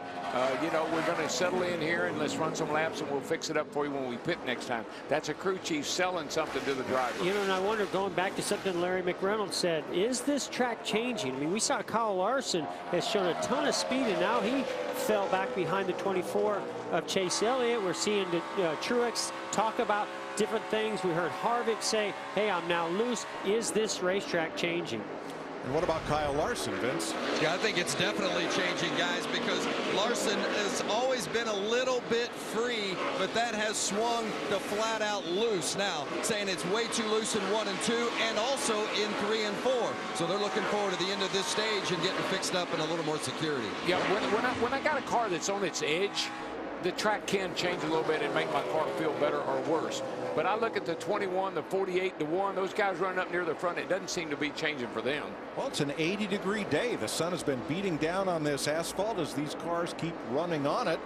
And we're now, well, within 10 laps of the end of stage 2, 8 to go. You know, this is a product, too, of a newly paved racetrack. There's a lot of grip out there. Goodyear has to build a tire that can handle that friction, all that heat temperature, and be durable. And what that does is that creates that razor's edge we talk about. The grip can be really, really good, and then, boom, you just step right over it before you know it. And that also can happen as we see a caution on the track. Debris in turn 1 puts us under the 6th caution flag of the day at lap 164. Now, NASCAR's policy is to get this race back to green if they can before the end of the stage. Well, now what do you do? That's what I was thinking. It couldn't have come at a worse time. Big chance to shake up the field here. There it is. I don't know if that's Bondo tape or is that? I think some of our buddies over in the infield lost one of their trash bags. That was full of beer earlier. This might be coming off the 23. He had some damage to the right front. Yeah, boy, a lot of stuff coming off the right side. A temporary repair to Greg Galding's car from the first dust up of the day back at lap 10 became very temporary. Okay, well, the beer bag's not empty yet. No, that was not a beer bag. Come on, National Beer Day was Friday. That was Friday, right? Now this, Larry, what's this going to do to our pit strategy? Because we've got 5-6 laps to go before the end of the stage. This could really flip the strategy. Yeah, there's no question. But what I'm doing, if I'm maybe like Chris Buescher and on back, I'm coming now. I'm going to get my tires. I'm going to fill it up with fuel, and then I'm not going to pit when we have the end of stage 2. I think we're going to see some of the guys at the front go ahead and roll the dice here, because remember, stage points for whoever can win this stage and whoever can finish in the top 10. Yeah, we're about to find out just how important this stage win is to Ryan Blaney. Is he coming? He is not coming. Wow. Yeah. You know what I say is, stage points are great, but winners' trophies are greater. Well, this did exactly what we anticipated. It's going to split this field up. Vince? The 88 of Dale Earnhardt Jr. has had a solid run from deep into the field today, but right now he says it's just a little too edgy. Boy, I wish I had $1 for every time I've heard that today. Too edgy on the right rear all the way through the turn, so they're going to make a chassis adjustment, try to give him a little bit more security. Same for Kevin Harvick. Harvick says just no grip. We've lost the grip in the car. He's the first one off pit road. Michael McDowell gets the free pass on this caution. A lot of different strategies employed here as we get to the end of stage 2. One of the drivers who did not pit, Jimmie Johnson. Before our season started back in Daytona, I sat down with Jimmy and asked him about his thoughts on stage racing. For me, looking at the stages, I don't think there's anything about it that helps me or benefits me or the 48 team. If you look at where I'm running a third of the way through the race, it's usually not at the front. We show up the second half of the race. So this is going to force me to put a larger premium on qualifying and force myself and our 48 team kind of into an uncomfortable area. I don't want to see the leaders get too far away, and I'm not exactly sure how this new point system is going to play out deep into the chase. Patience is fine for the checkered flag, but that green and white flag that's paying out the points, that doesn't reward patience. I mean, you got to go. You give us a 500-mile race and a lot of challenges thrown at us, we'll find a way to persevere and get through it. We're not rewarded for that now. Without a doubt, the first segment, there's no chance we're going to get there. But maybe the second segment, we can get up there and score some points. And then big picture for me today is that end result of the black and white checkered flag. What we're facing right now is a 3-lap race because they're going to wave the green next time by with 3 to go in stage 2. Did you tape that yesterday? But part of that was Jamie Little. I'll tell you what that reminded me of is a soundbite for me when they came up with the chase format. Exactly, yeah. But I love that because it was exactly what he said was going to happen. And it did. They're big picture racers. You know, yeah, it's what happens at lap 334 that they've always concentrated on. So this is different. Now Johnson is in second place and Ryan Blaney has elected the inside lane for this restart. It'll be 3 laps to race to the end of stage 2, and the first 7 cars did not pit. Here's Jimmie Johnson's crew chief, Chad Knaus. Just a handful of laps for the stage end. You can do this. Let's get a stage win. Okay. I'm anxious to see how these cars react now on older tires. They're picking up rubber on the racetrack. I would imagine 1 and 2 are going to be pretty dicey here. Yeah, well, the restart might be, Jeff. You know, it's easy to spin tires when you're on hot tires with a little buildup on them. We'll see how that works out, too. On worn tires, Blaney, Johnson, McMurray, Elliott, Larson, Kurt Busch, Kasey Kahne. Here we go.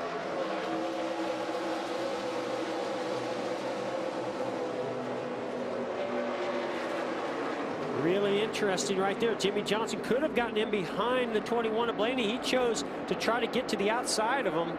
I just think, Jeff, that's just how good that 21 is. Off of turn 10, 2 and down the back. Just a little bit better than everybody else.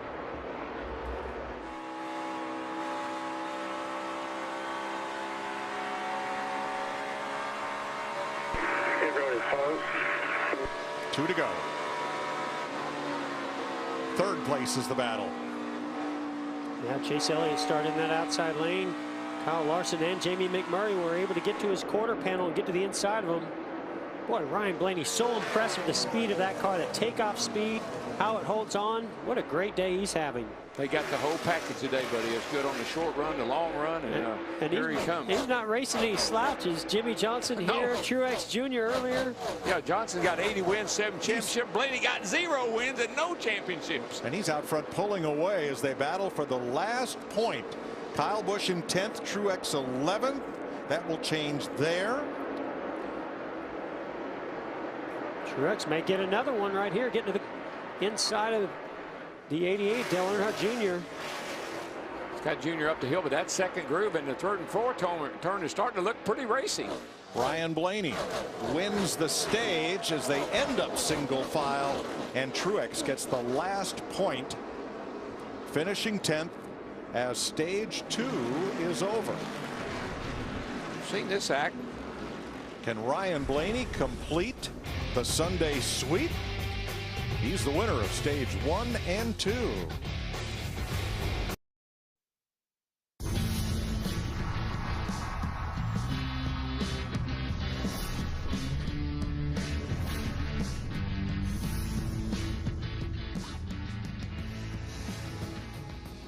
I think the new format is going to be good for our team. To be honest with you, I feel like towards the end of the year, we really started qualifying up front. I feel like it's going to suit our team. If we can just go and run up there every single week, we have nothing to worry about. Today, mission accomplished for young Ryan Blaney.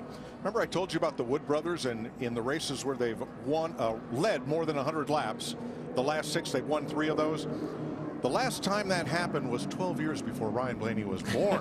But what a resurgence and what a great day. I was there. For the 21 today. I was there at those races. Jimmy Johnson second, McMurray, Larson, Elliott. The top 5. Truex got the last stage point. And look for Kevin Harvick to come out of this with the lead because he pitted at that last caution. So I doubt whether he'll come down, or if he does, he might only take 2 or gas only. Here he goes to the outside. Jamie. And Jamie McMurray talking about how the track is definitely freeing up, and the longer they run, the better his car is. Pretty happy with it overall. Another drink there. Meanwhile, in the 4 box, Chase Elliott in the 24. He's happy with his balance. Don't mess with it was his call. A 4-tire stop. Johnson felt like the 21 of Blaney played games a little bit on that restart, which got him the edge. They've already made the chassis adjustment on the 48. Vince. The 21 of Ryan Blaney, they know the car is going to change once they get back in traffic, so they didn't make any adjustments, just 4 tires.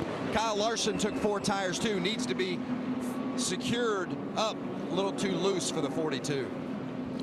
So there's the Sunoco race off pit road. Kyle Larson has picked up 2 spots on pit road. 8 cars stopped under this caution, including the 7 that did not stop on the last one. Sounds like he's talking on the radio right now, so we'll get to him when he stops talking. Hey, Kyle Larson, this is Jeff up in the Fox Sports booth. You got me? Yeah, I got you. Well, man, you passed more cars than anybody today. You got a really fast race car. Now you're going to have to pass some more cars with that pit strategy move by others pitting on that last caution. How's the track changing? How's it going? What do you think? I thought I had a lot of grip there to start, and still does. But it's definitely starting to lose grip.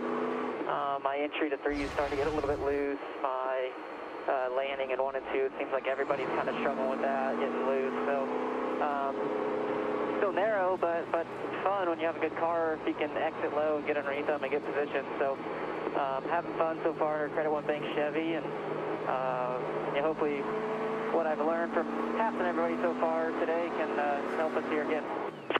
Well, now we move into stage 3 where we got a much longer run here. So what do you think? You got what it takes to be good up there on the outside and make these passes and get back to the front and win this race? Nobody's really gotten the outside to work, but exiting low off of 2, that's about the only place to pass so far. So our car's been good exiting low. So keep it going and inch our way back forward, and maybe beat the 21 to the front here, and when it all shakes out, maybe we'll be the leader later in the race. All right, well, we look forward to that young battle between the two of you guys. Good luck. Thank you. So Kevin Harvick will be the leader when we go back to green over Brad Keselowski, Dale Earnhardt Jr., Martin Truex, and Kyle Busch.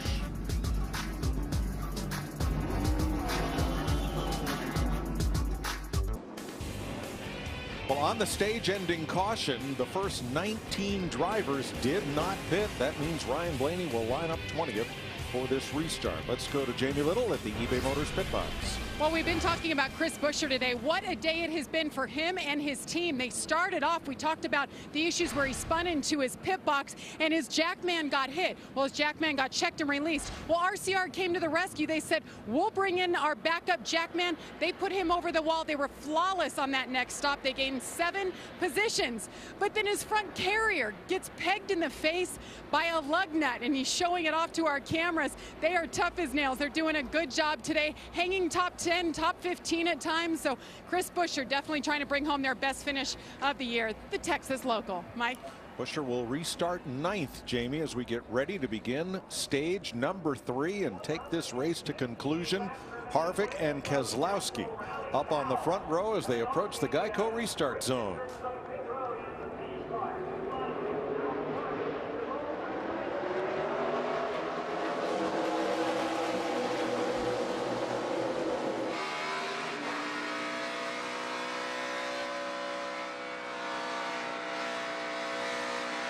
You can hear Harvick playing with the throttle.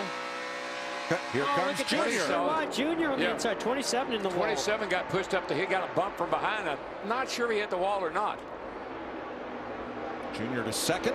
And the two, Keselowski fight back on the outside. You can run the outside in 3 and 4, but can he get by him? Yeah, it looks like he might clear him. You carry so much momentum off of 3 and 4 down here that you really have a chance to get in front of a guy if you got all that speed. Boy, that was so cool to be on board with Harvick, listening to him play with the throttle and the grip just coming and going off of turn 2. Paul Menard has come to pit road as we stay green.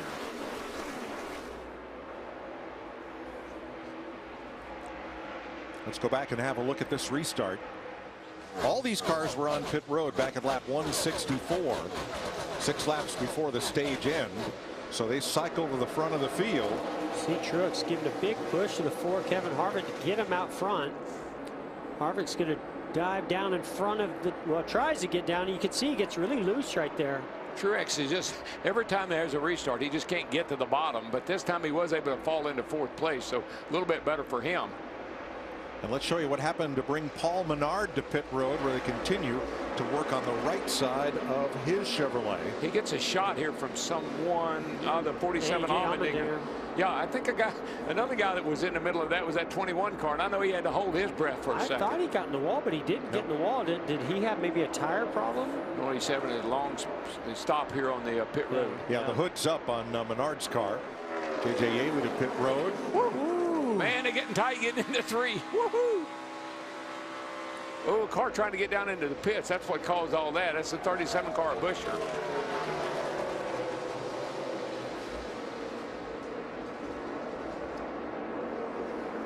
Menard has an electrical issue, so he's still on pit road. And Chris Buescher, who was 11th, is getting 4 tires.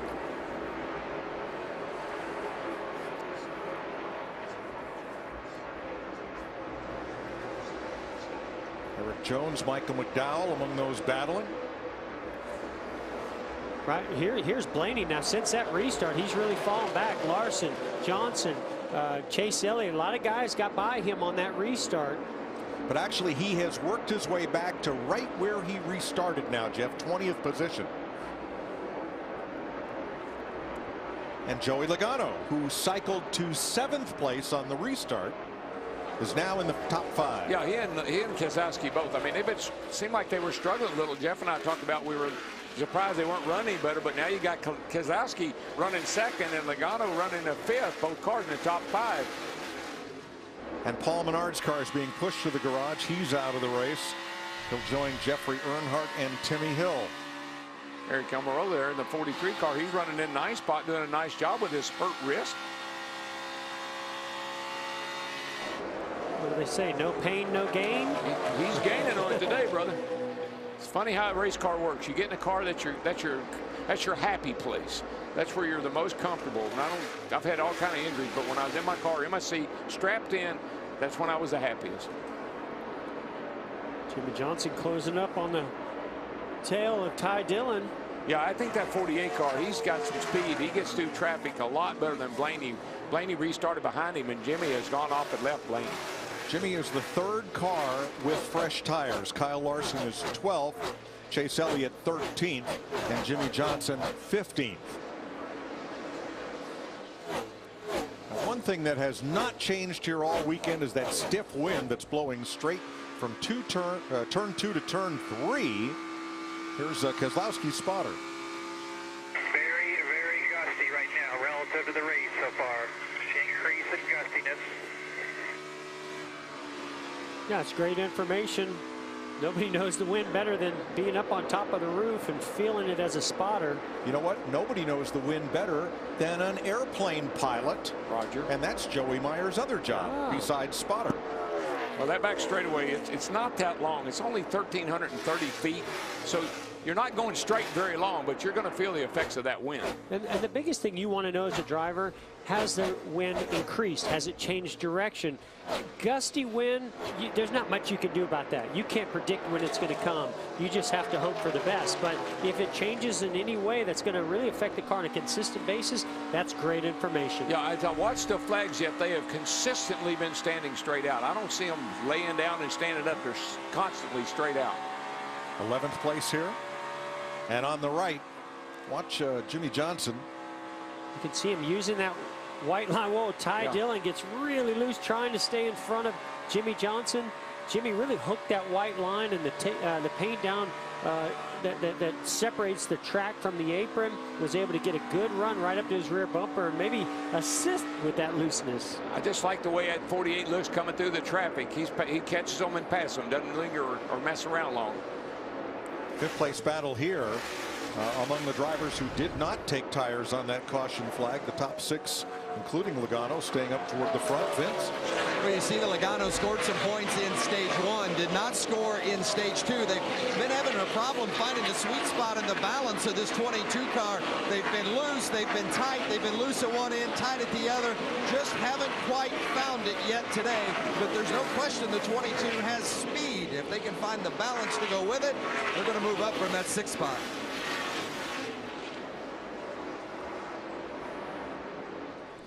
.144 laps to go. Harvick, Keselowski running 1-2. Both have been runners up here, but neither have yet won in Texas.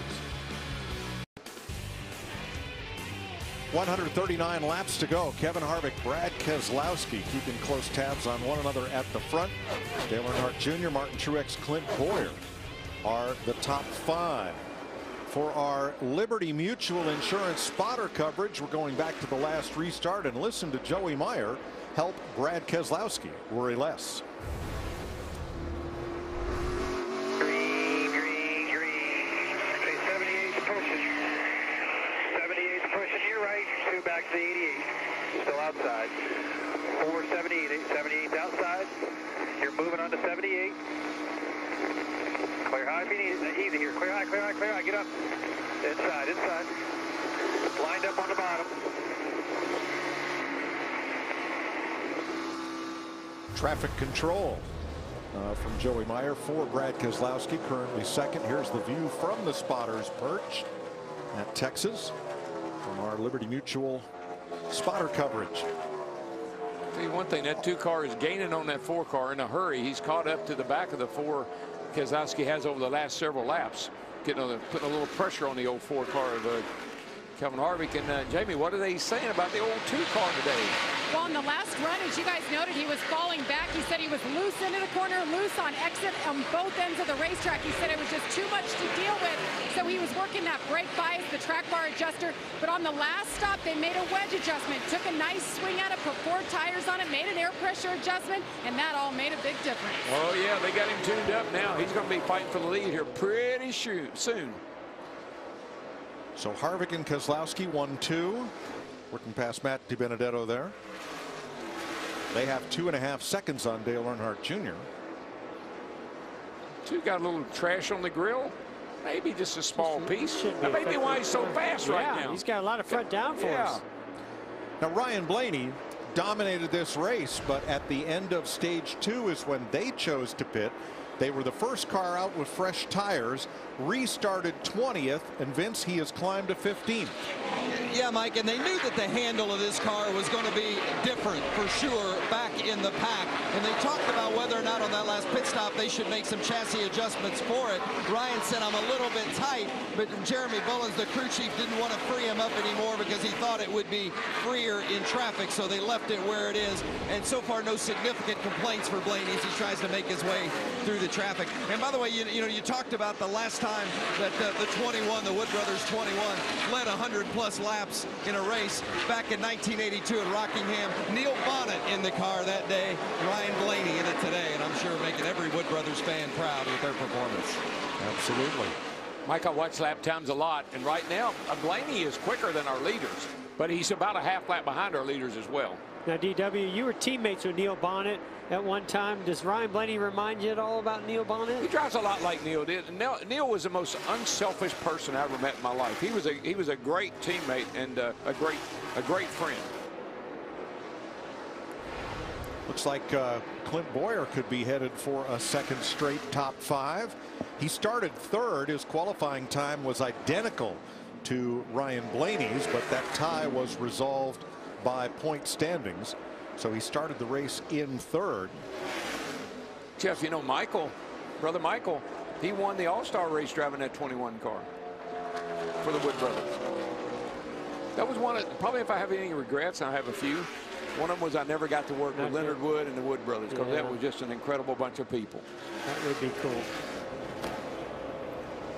My favorite memory from that night, Darrell, was driving for the Wood Brothers. They gave me the keys to their family car, and I drove it to Victory Lane. It meant a lot to me to accomplish that for them. And then Big Brother and Dale Earnhardt both took time out to come to Victory Lane and give me a big hug. It was my first big win, and what a special memory I have getting the 21 car to Victory Lane for those guys. I'll never forget, Michael, I'm going down the back to race Owen, and I asked Hammond, I said, who won the race? He said the 21 car, and I didn't think anything about it for a second. Then I said, the 21 car? That's my brother. Well, Glenn Wood, who's now 91 and was at Martinsville last week, he started racing before NASCAR was born. And this little family race team, originally out of Stewart, Virginia, and for many decades made up of family members and close friends from town. They are NASCAR's family race team. Great to see them, thanks to Ford Motor Company, still able to compete every week here. So here's 7th, 8th, and 9th. Kyle Busch, Kyle Larson, Ricky Stenhouse. Stenhouse continues to hang tough. Been in the top 10 all day long. And I know we talk about Ryan Blaney starting in 20th on that restart, but Kyle Larson started behind him, and he's already all the way up to 9th. And I mean, that he is still moving forward. I think they made some good adjustments on that car. He started getting too loose. They made an adjustment, and he's coming back. Yeah, the biggest gainers, Jeff. Kyle Larson, 21st to 8th. Chase Elliott, 23rd to 10th. Jimmy Johnson, 22nd to 11th. Mike, you know what I think that Ryan Blaney is saying right now? I'm going to be real cautious. I ain't going to screw this deal up because he's still got a very fast car.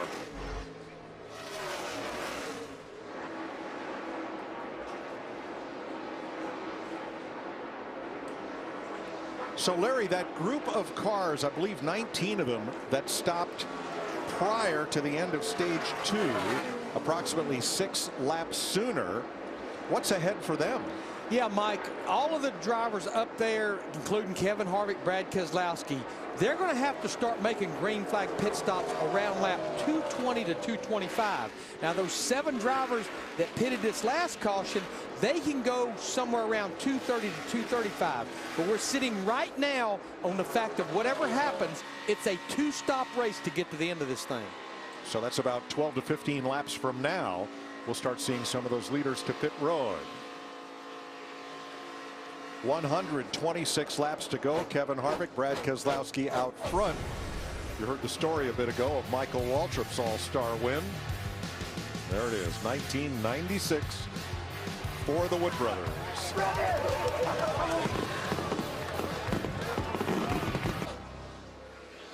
120 laps to go. Pole sitter Kevin Harvick is your leader. Dale Earnhardt Jr., Martin Truex, Brad Keselowski, and Clint Bowyer, your top 5. Let's look at today's Credit One Bank ones to watch. Jeff. Well, I'm going with Kyle Larson. He's been able to just slice through traffic. He's got a very fast race car. They got a little bit behind on their adjustments when the track started to change. Now he's coming back, and he's coming to the front. I think he might get the win. Jeff, our pole sitter Kevin Harvick still looking for his first top 5 of 2017. Earlier, before that stage engine ended, Rodney Childers not worried about stage points. The big picture, winning this race. My man won here in 2000. There are horses for courses.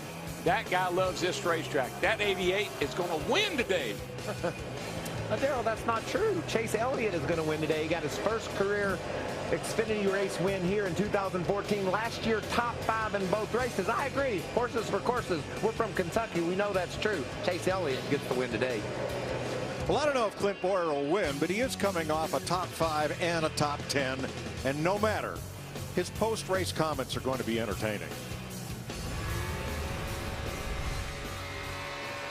Martin Truex has passed Dale Earnhardt Jr., repassed him, that is, to go back into second place. Here's a look at it. Did nobody pick Martin Truex Jr.? He's got a pretty fast race car. Well, Jr. had taken that spot about 3 laps before, and then Truex blasted past him once again to stay right within sight of our race leader. I think Truex is wanting to take the lead. I think that's what he wants. And I think these cars are going to soon be coming up on pit stops. Our first 6 cars have not been to pit road since lap 165, along with Kyle Busch, Daniel Suarez, Trevor Bayne, and Ty Dillon. Vince? The 4-car, the leader, Kevin Harvick, probably looking at a pit stop at about 10 to 12 more laps. And when he does come to pit road, he wants grip. He said, the longer I run, the more grip I need. Losing grip as they go. Now there's a little bit of activity here in the box. Looks like maybe they're going to come sooner. Martin Truex is in. Matt. And Truex making his way to his pit box. His car much better this run. Likes this set of tires more than that set of tires when you saw him fall all the way back to 13. Slight air pressure change on the 78 for this run. Great stop by these over-the-wall guys. Clean the grill, and he's away. Matt Kenseth is in, and here comes, is that Harvick and Dale Jr. Yeah, Harvick could not afford to stay out there any longer, because when Truex gets out there on those fresh tires, he's going to be a little bit faster on this first lap or 2. Bowyer's in as well, and Kurt Busch all coming to pit road.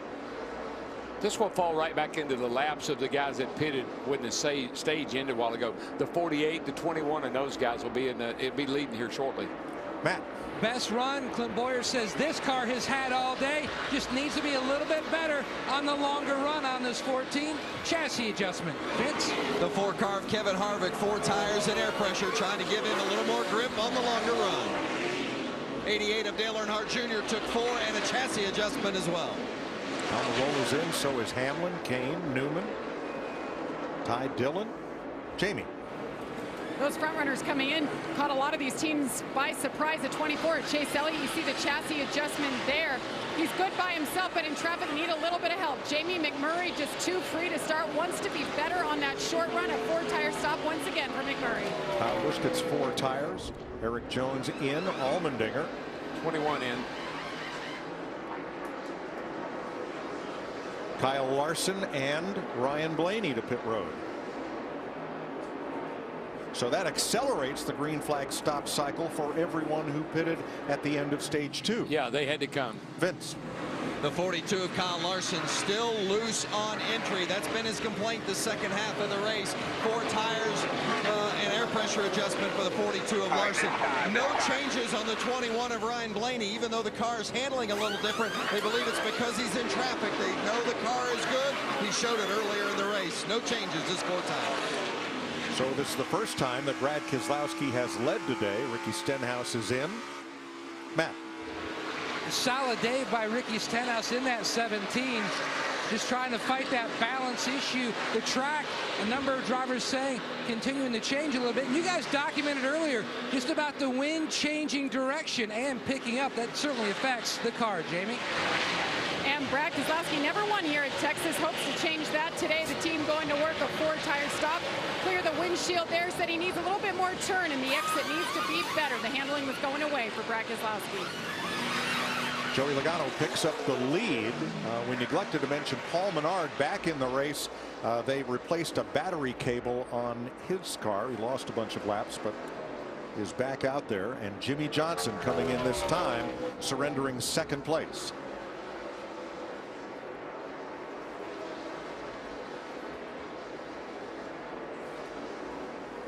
First time Logano has led today. That. And Jimmy Johnson looking to Texas to actually reset his season. Hasn't led a lap in 3 races. You can see they've already made that chassis adjustment. The car very close here on the 48. Good stop. So that leaves Joey Logano, who's not pitted since lap 165, out on the racetrack. As we cycle through pit stops, David Reagan in.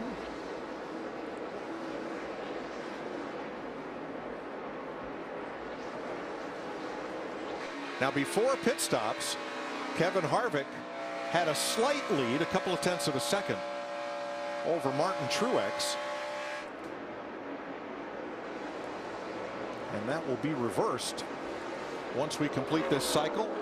Yeah, and it goes back to the, yeah, there's some things that happen on pit road, but also that lap on track, that one lap that Truex got out there ahead of Harvick. He had about a half a second more speed, or a couple tenths more speed, but he had about a second more speed for one lap, and that got him ahead of Harvick. I tell you what I watched those pit stops. That 21 bunch, that Wood Brothers bunch, they nailed that pit stop under green. He went into pits behind Jimmy Johnson. He came out of the pits in front of Jimmy Johnson. Great stop by the 21 crowd. So here comes Logano. This will complete the pit stop cycle.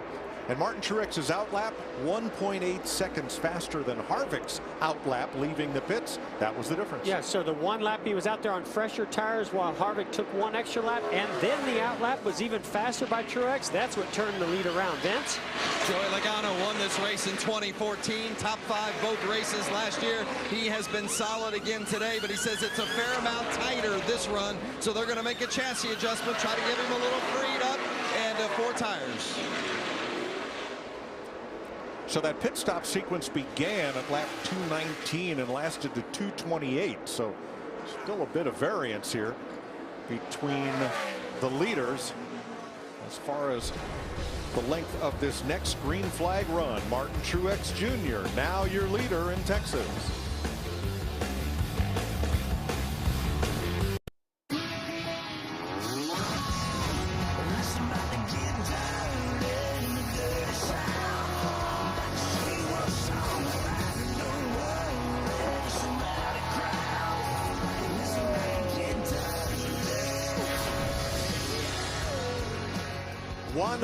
Laps to go. Martin Truex Jr. is the leader, and those flags look like they're about to pull the big screen right off the backstretch because the wind has picked up to the strongest. It's been steady all weekend, but now it has never blown this hard for this long. I know one thing, it blew that 78 right into the lead. Yes, I can tell you that. And you know the thing about the 78, I've been watching the 48 as well. Those are the 2 fastest cars. 48 after that last stop, he chased down Blaney, went by him. He just went by Chase Elliott. The 48 is fast, but he's got a long way to go to get to that 78. Yeah, the biggest thing that Martin Truex Jr. does not want to see is a caution. Not only will it close up that gap, but we've seen his car takes a little while to take off on those restarts when you're double file. And you know, it takes such a smart crew chief and a savvy driver. We knew this track would change. It has to. It's a new surface. You race on it, you run on it, it's going to change. The guys that can anticipate what it was going to do are the guys that are going to end up at the front here at the end of the day. Let's have a look at our Toyota top performers. Martin Truex Jr., your race leader. Kyle Busch, the best of the Joe Gibbs cars, which still looking for their first win of the year. And Daniel Suarez, the rookie. Third Toyota in line, and then Matt Kenseth. They're all on the lead lap. Denny Hamlin hanging on to the tail end of the lead lap now. Which is surprising because Hamlin's had his hands full with that car all day long. And Blaney, after the green flag pit stops, put everybody pretty much back on the same schedule. Now emerges in 9th place after that pass of Kyle Busch. Keselowski, you know, he stayed out a little bit longer than some of our leaders. And I saw he was losing about a second a lap to those that were on fresh tires. So we'll see how this cycles out and plays out for him in the long run as we get to the end of this race. They might have a plan that we don't know about. You never know with Paul Wolfe. Paul Wolfe and he are contrarians. They're going to do something a little different than everybody else. We're watching our practice shows on FS1. We had a discussion about not just the youth movement in NASCAR, but where is the sweet spot in a driver's development from rookie to veteran. And here's a look at what we came up with. Drivers in their 30s have won 5 of the 6 races this year, have roughly half the top 10s, roughly half the top 5s, but the lion's share of the victories. Right now, 2 drivers in their 40s in the top 3. Long race, 500 miles, takes patience. And I love what Harvick said. You got to kind of take care of your stuff. I know you got a long way to go. Young Guns looking for their first win. You don't want to empty the bucket before you get to the end. I got to give a lot of credit to Texas Motor Speedway. I mean, typically a repave, you know, we see single file racing right around the bottom. We've not seen that today. We've seen all kinds of actions. We see Jimmie Johnson closing up on the back end of Kyle Larson. That shows you how strong Jimmie Johnson's race car is right now. If he can pass Larson, boy, that's a lot of strength. But this racetrack's been very, you know, a couple different grooves. We've seen cars jumping sideways, cars good at the beginning of a run, the end of a run. We've seen passing. We've seen a lot of action. I'm loving this. To prepare the track, they used that tire monster and worked rubber into the track in the bottom groove. That left the drivers hesitant to work their way up the racetrack and work in a second groove. So after yesterday's Xfinity race, Texas Motor Speedway yesterday put driving schools out there in the upper groove. They took their tire monster and the tire dragon from Kentucky. That's what this looks like, abrading those tires and getting rubber into the racetrack in the upper groove. You notice to get rubber into the track. You notice the tires spin backwards. The tires turn backwards. That's how they put the rubber into the track. Let that heat and friction and load that tire. And that is the exact same tire compound that these drivers are on today. I think for the second week, I think the best tire I've ever seen in Martinsville was last week. And you got to run. They did not run a tire test here. They took the Kentucky data. This is a Kentucky tire, and said that's what we need for Texas. How in the world would they know that? Just years of experience. Denny Hamlin going a lap down. Well, they did a great job preparing the surface. We've got an exciting race with 90 laps to go, and Martin Truex in the lead. From Texas Motor Speedway, NASCAR on Fox Live, and a quick eBay Motors race break just to kind of get you caught up to date with 79 laps to go. We've only had 5 leaders today with Michael Waltrip, Chris Myers, Martin Truex Jr. in command now, the only Toyota who's led. And Michael, coming in the previous 30 races, no driver had more wins than this man. 5 victories. And leads laps, lots of laps. The car is fast today, but you can see, Chris, even leading the race, he's bobbling around. That wind is playing havoc with these cars, especially off turn 4. Kevin Harvick currently running second. The pole sitter has led the second most laps. He's also turned the fastest lap today, just over 190 miles per hour. He's been an interesting guy to follow today. His car hasn't been handling like I think he expected it to, but he and his crew chief Rodney Childers worked really hard together, and he's in a position to win this race. Well, we know about Jimmie Johnson in qualifying, and then of course he had the fast time in practice to finish up. His quote was, I think we used up all our luck at Homestead last year, and no top 5 finishes, obviously no wins this year, but he's in position here. He's been hanging around, crafty enough, and 6 wins in the bag already in Texas. Yeah, and he's fixing to take over the 5th position, moving past Clint Boyer. That car is on a rail, Chris. The lap times for Jimmie Johnson lately have been faster than everybody. Look, he gets in a bit of a bind there. The car washes up the hill 3 wide, but he marches off turn 2 with that 5th position. Yeah, and Kyle Larson right there with him, already 1 win this season after a number of second-place finishes. Came from the back twice, so we know this is a good car, but this track will change. It'll continue to change all day long. Dale Earnhardt Jr. with no top 10s, not just this year, but going back to the last 16 races, in position running third in the 88 for Hendrick Chevrolet. And yeah, and what a strong performance it's been for Junior. We talked to him before the race. He seemed confident about his car, thought he had something he could race him with, running in the third position, running lap times that are matching second place Kevin Harvick. So good run for Dale Jr. Yeah, the only driver, we talk about stage racing, who has driven for the cycle this year, winning the first 2 stages and the race, is Martin Truex Jr. But you've added a new element, and of course, if Ryan Blaney could rally after winning the first 2 stages, he could get the trifecta by winning this race. He has to make up some ground, though. Yeah, he does. And think about this, Chris. He was dominant early. He got caught back in traffic. He's still got a very strong car. You can see him racing inside the top 10. That's Chase Elliott and Clint Bowyer just ahead of him. So he could still win this race. Think about this. I talk about the track changing. Blaney was strong early. A couple of years ago, Brad Keselowski led 312 laps in this race, only to be passed by Jimmy Johnson with 6 to go. That tells you all the way to the checkered, these crew chiefs will have to be making adjustments in order to be right at the end. Yeah, the leader of the most laps, not necessarily a sign that you're going to win the race, but under 79 to go, side by side, you won't miss a thing. We are live, NASCAR on Fox here in Texas. That was your eBay Motors race break.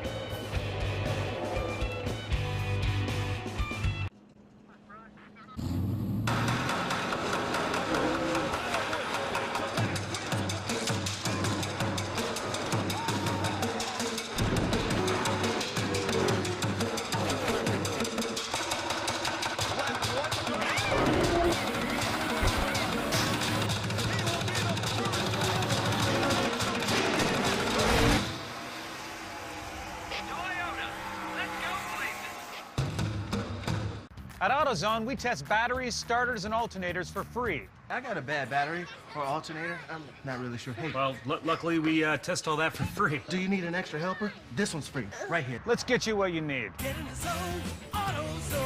Getting food to hungry older Americans cannot stop, and it won't. Hey, these are our parents and our grandparents out there. Let's start talking about how we can really get to the root of the problem. Hey, we hear you. Fighting hunger doesn't stop here. I'm working with AARP Foundation's Drive to End Hunger team to change the national conversation around hunger, bring experts together, and make programs better than ever. If you don't think we're in this together when you think AARP, then you don't know ARP. Learn more at aarp.org/possibilities. Saturdays were made for baseball. And nothing beats a doubleheader on FS1. With the crack of the bat, the American League champions are back. This guy's been unbelievable. The heat is on when the Cleveland Indians host the Detroit Tigers. That ball is gone. Home run! Followed by Padres versus the Braves. What a catch! Coverage begins Saturday at 3 Eastern on FS1. Got kids 12 and under? Come to any NASCAR Xfinity Series or NASCAR Camping World Truck Series race, and any kid under 12 gets in free. Get your tickets today. Next weekend, NASCAR is off, but it's an action-packed MLS Soccer Sunday. Sporting Kansas City takes on Western Conference rival Colorado Rapids at 7 Eastern. MLS Soccer Sunday. Oh, that's tonight on FS1. Yeah, this is Sunday. I'm looking ahead to Easter. I'm sorry. Next weekend, no NASCAR, but Soccer Sunday tonight. You know what else today is? It's my sister's birthday. Happy birthday, Carolyn Jean Waltrip. I finally remembered to do it. Martin Truex Jr. out in front of Kevin Harvick by 2.8 seconds. You know, the last 2 times that Harvick finished second, that car was the winner, the 78. He just, these mile and a halves, I mean, it is right in he and Cole Pern's wheelhouse. They have got these things figured out, man.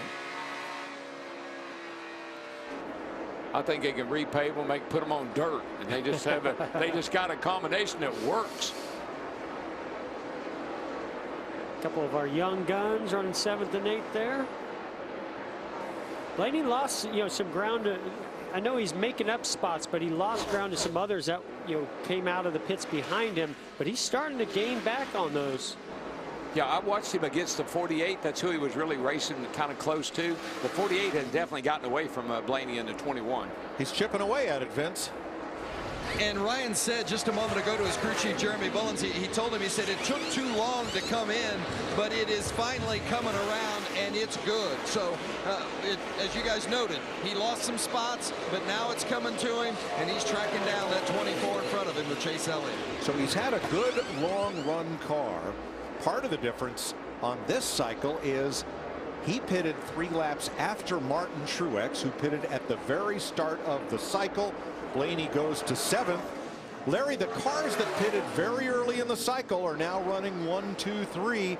Makes us wonder about short pitting and when we might see them next in under green. Yeah, Mike, I've been running some numbers here. For everybody, it's a one-stop race. But when you look at Truex and Harvick and Dale Earnhardt Jr., a lot of drivers like that, they pitted there around lap 220, which means they can go to about lap 280, which up here, that would be 54 laps to go. But I think once the window opens, which is going to be somewhere around 272 to 274, that's when it opens. That's when I think we'll start to see some of the leaders hit pit road to get advantage of those fresh tires. So that's 8 to 10 laps from now. Here's when the leaders were last on pit road. Over about a 9-lap sequence. So somewhere, Larry, the window opens up here in about the next 10, 12 laps. And then it's going to be interesting to see who comes and who waits. Well, I think they learned from last time that you can't wait long. You just give up too much ground. Jamie? Well, the two of Brad Keselowski, I'm watching his pit crew. They're rolling tires, getting helmets on, getting ready for anything. And you never know what to expect with the two team. And Brad right now, too, saying this is the worst the car has driven all day long. It feels like there's too much air in those tires. Actually, he said he feels like there's 1,000 pounds in the right front. So he definitely wants to pit and make some changes. Let's remember his crew chief, Paul Wolfe, is here because they have appealed the suspension. He served 1-week suspension. And then looking at Martinsville and Texas, both tracks in the playoffs. They had a 10-day window to appeal. They got their appeal in time. So that suspension is stayed until the appeal is heard next week, allowing Paul to be in victory lane at Martinsville and on the pit box today. Quite brilliant. Yeah, regardless of how that appeal turns out, I agree. It's a pretty brilliant move because they won the race last week, and this is a racetrack that's going to be in the playoffs later in the year. That is very important for them to be here learning valuable information.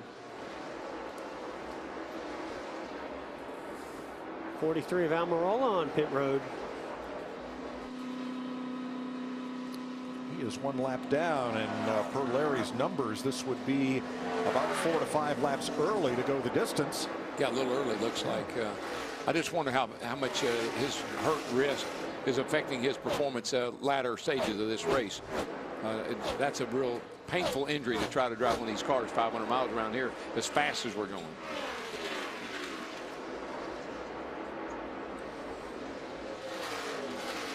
Four tires for Almirola and back out with 65 laps to go. You know, we talk a lot about these young drivers and how the sport is changing and how racers are getting started in the sport at a younger and younger age all the time.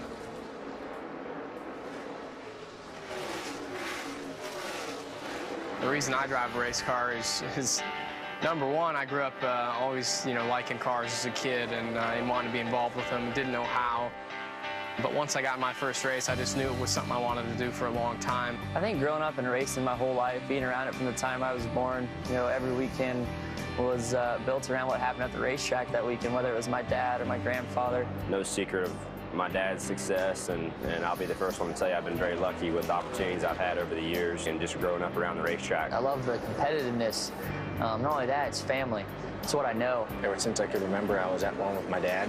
A pretty neat thing to be brought up kind of in the garage area, and you learn it at a young age, and then you kind of learn more about the outsides and how much actually goes into, actual racetracks and cars. Just a lot of fun right off the bat, and that fun hasn't faded away one bit.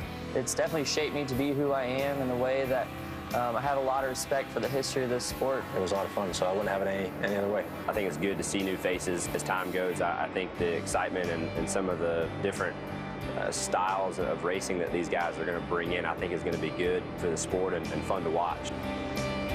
So many of these young drivers grew up in the sport. Well, pit stops have begun at lap 272 with 62 to go. Vince. Dale Earnhardt Jr. said he was a little tight in 3 and 4 at the beginning of that run. Right side tires here now going over there to the left side. It's going to be a 4-tire change for the 88, Matt. And Clint Bowyer in the 14 just way too free on entry, and that was one way why the 21 could take the air off and take that position. Meanwhile, Martin Truex Jr. in looking for his second win this year. Right side's going on. His car is so tough on the long haul. Chris Taylor, issues on the left side. They had to wait on the jack. Chris Taylor was just sitting there waiting to hit those lugs. Fits. The 4 of Kevin Harvick is in. Harvick has said the car held on longer that time, but he still needs a little bit more grip. Slight adjustment to the 4. Jamie.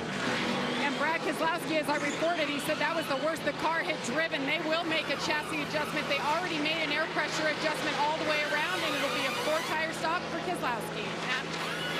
And Jimmy Johnson already on the left side of the car said his car just a little bit on the free side, Vince.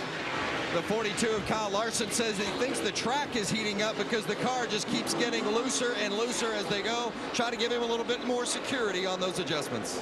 Well, that cycles Joey Logano back to the lead. Remember, Logano was 9 laps after Martin Truex, coming to pit road on the last green flag cycle. Mike, the surface of the track, I mean, it looks almost slick. It's so smooth. There's so much grip out there in the track. I think that's why we're hearing drivers complain about tire buildup, cars changing a little bit. This track has definitely gone through some sort of transition that these guys were not anticipating. You can see how much rubber's been laid down on the racetrack. That'll affect the grip and how this track will change as well. Martin Truex crew had trouble on the left rear and a stop that it was in excess of 15 seconds. Truex had a 3.2-second lead over Harvick prior to stops and comes out behind him. Denny Hamlin driving through too many pit boxes on exit. Hamlin just had a terrible day. His car is not anywhere near where he needs it to be, and then have that happen. That's even insult to injury. So Logano, Ty Dillon, and Danica Patrick have not yet made stops under this cycle. Not exactly sure what there is to gain with the 22 being out front, because he's just losing valuable time. Even if the caution comes out, he'll come in and others will probably stay out because they can go all the way to the end. Larry, what do you think about that strategy? Oh, got some action here with Keselowski and the 42 of Larson. So they go by the 22 of Logano. Yeah, no question, Joey Logano on that 22. You can just see the ground he's losing right there. But Todd Gordon, his crew chief, he's playing the card of trying to get a caution and trap some cars down, because if he goes the same distance he did earlier, he can go to about... Oh, Blaney got into the... Did he get into the back he didn't, there? but he got boxed. No, the 2 got to the outside and sucked the back end around. He almost came around. Great save, but he's going to lose a lot of time and some positions. He just got boxed behind that slower car, and he had to get on the brake, and the car got loose. Try to move up here, but the 2's going to get to the outside of him. When he does, well, the 83 checks up a little bit. He had to check up. Great save. That could have been a big wreck. It was so close to working for him. He almost was able to shoot the gap, but it closed, and he wasn't able to make it. Oh, yeah. Oh, man. I think he may have just gave 83 a little body shot. Yeah, I think he wanted to let Corey LaJoie just now. No, he had the lane on the outside, but LaJoie slipped up in front of him. It's bad when a young guy complains about another young guy. Tell that young guy to get out of my way. And then watch Blaney not happy with Corey LaJoie. Bam. It was a little body slam. That's a chance I'm not sure I'd be willing to take when I had a car that possibly could win this race. I wouldn't want to get it all banged up. That's the adrenaline and the frustration that happens. You feel like that move may have just cost you the win. Rein it in, son. Rein it in. I'm sorry, Larry, I interrupted you. No, I mean, that was worth interrupting. But yeah, Joey Logano can run about 9 more laps till about 44 to go if they stay on this plan. Well, Jimmy Johnson just went past his teammate like Dale Jr. was stopped right there. But showtime, and remember in his interview, he said, you know, you may not talk about it at the first stage, you may not talk about it at the second stage. We're 500 milers. That thing will come to us. Watch us at the end. Watch him pretty close, I might say. This thing is anything but over. Jimmy Johnson's starting to smell blood in the water. Oh, baby, he's on the gas. And you know, it's been a tough start to this season for him. You know he wants this bad. He wants to take all those naysayers that are doubting him and this team and saying, don't count us out yet. Look, you're supposed to win Martinsville. He's really good at Martinsville. He didn't win Martinsville. He comes into this race. He's supposed to win this race. You got to perform at tracks where they're your tracks, where they're in your wheelhouse. You got to get it done on a day like today. Joey Logano and team hoping for a caution before he has to make his pit stop. We'll keep it right here with 51 laps to go. I was made in the shadows of greatness, shaped by the hands of legacy, forged in the fires of racing. I've been challenged, tested, and proven. Whether it's on that track or off, the truth is, what you're made of is what you're made to do. The following ad is being condensed for your viewing convenience. So I just switched to Geico. What took you so long? I know, I saved a ton of money on car insurance. That's what I'm talking about. Geico also gives you 24/7 access to licensed agents. Booyah! Good game, you really crushed it. No, son. Geico crushed it.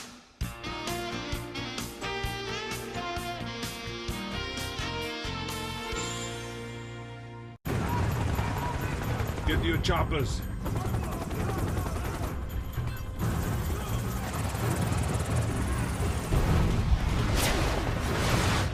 Sir, target now in sight.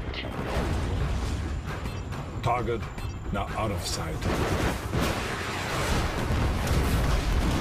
Call the doctor. Looks like you have missile poisoning. Mobile Strike. Download and play now. Free from the App Store. Get closer to the action like never before with NASCAR Race Hub on FS1. At the track. Looks like Superman won. In the shop. Catching up with Joey Logano. On the headsets and behind the scenes. Every night, the place to be. All season long. Hear the story from the drivers who lived it. That's how tough the track was to drive. And get the ultimate setup from the legends of the sport. You can't script it. There's certain things out of your control. NASCAR Race Hub. Weeknights at 6 Eastern on FS1.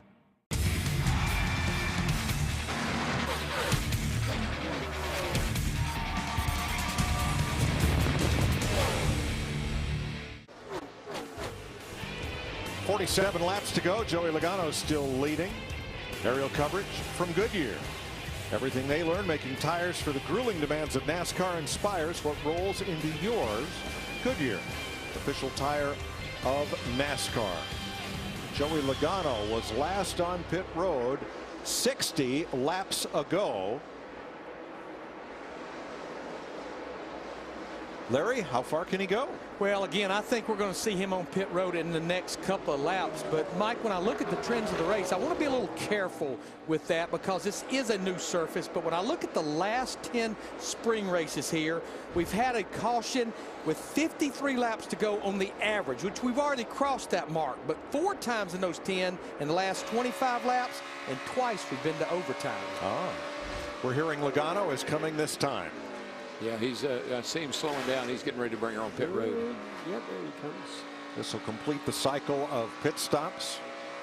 And this time he is 16 laps after the rest of the drivers on the lead lap. And it is on for the lead between Kevin Harvick and Jimmy Johnson. Look at the speed Jimmy's able to carry through the center of the corner. That 48, they tuned her up that last time in. They put 4 perfectly matched tires on her that time.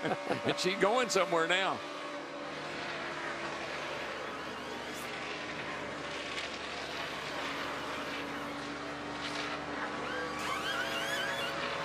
So Logano gets 4 tires, but will fall to the tail end of the lead lap as Harvick, the new leader, tries to hold off Jimmy Johnson.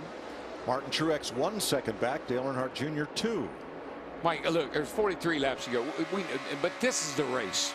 right now, if you're Kevin Harvick, you got to hold off that 48. You got to make a statement right here if you're going to win this race. And also, you've got the 78 of Martin Truex Jr. His car gets better as the run goes on, so he doesn't want to let Jimmie Johnson get up there, get by Harvick, and get away from him. Trouble for Kasey Kahne. He went way up high coming out of turn 2, dropped down to the apron, and he's headed for pit road. It looked like his troubles started back on the front stretch. Yeah, I don't see any tires all look up, so I don't think it's a tire issue. A little bit of smoke somewhere. Did he brush? Whoa. Yeah. Yeah, she got loose. Maybe it does have a tire down. That's what that looked like. So Kahne makes it safely to pit road with 42 laps to go.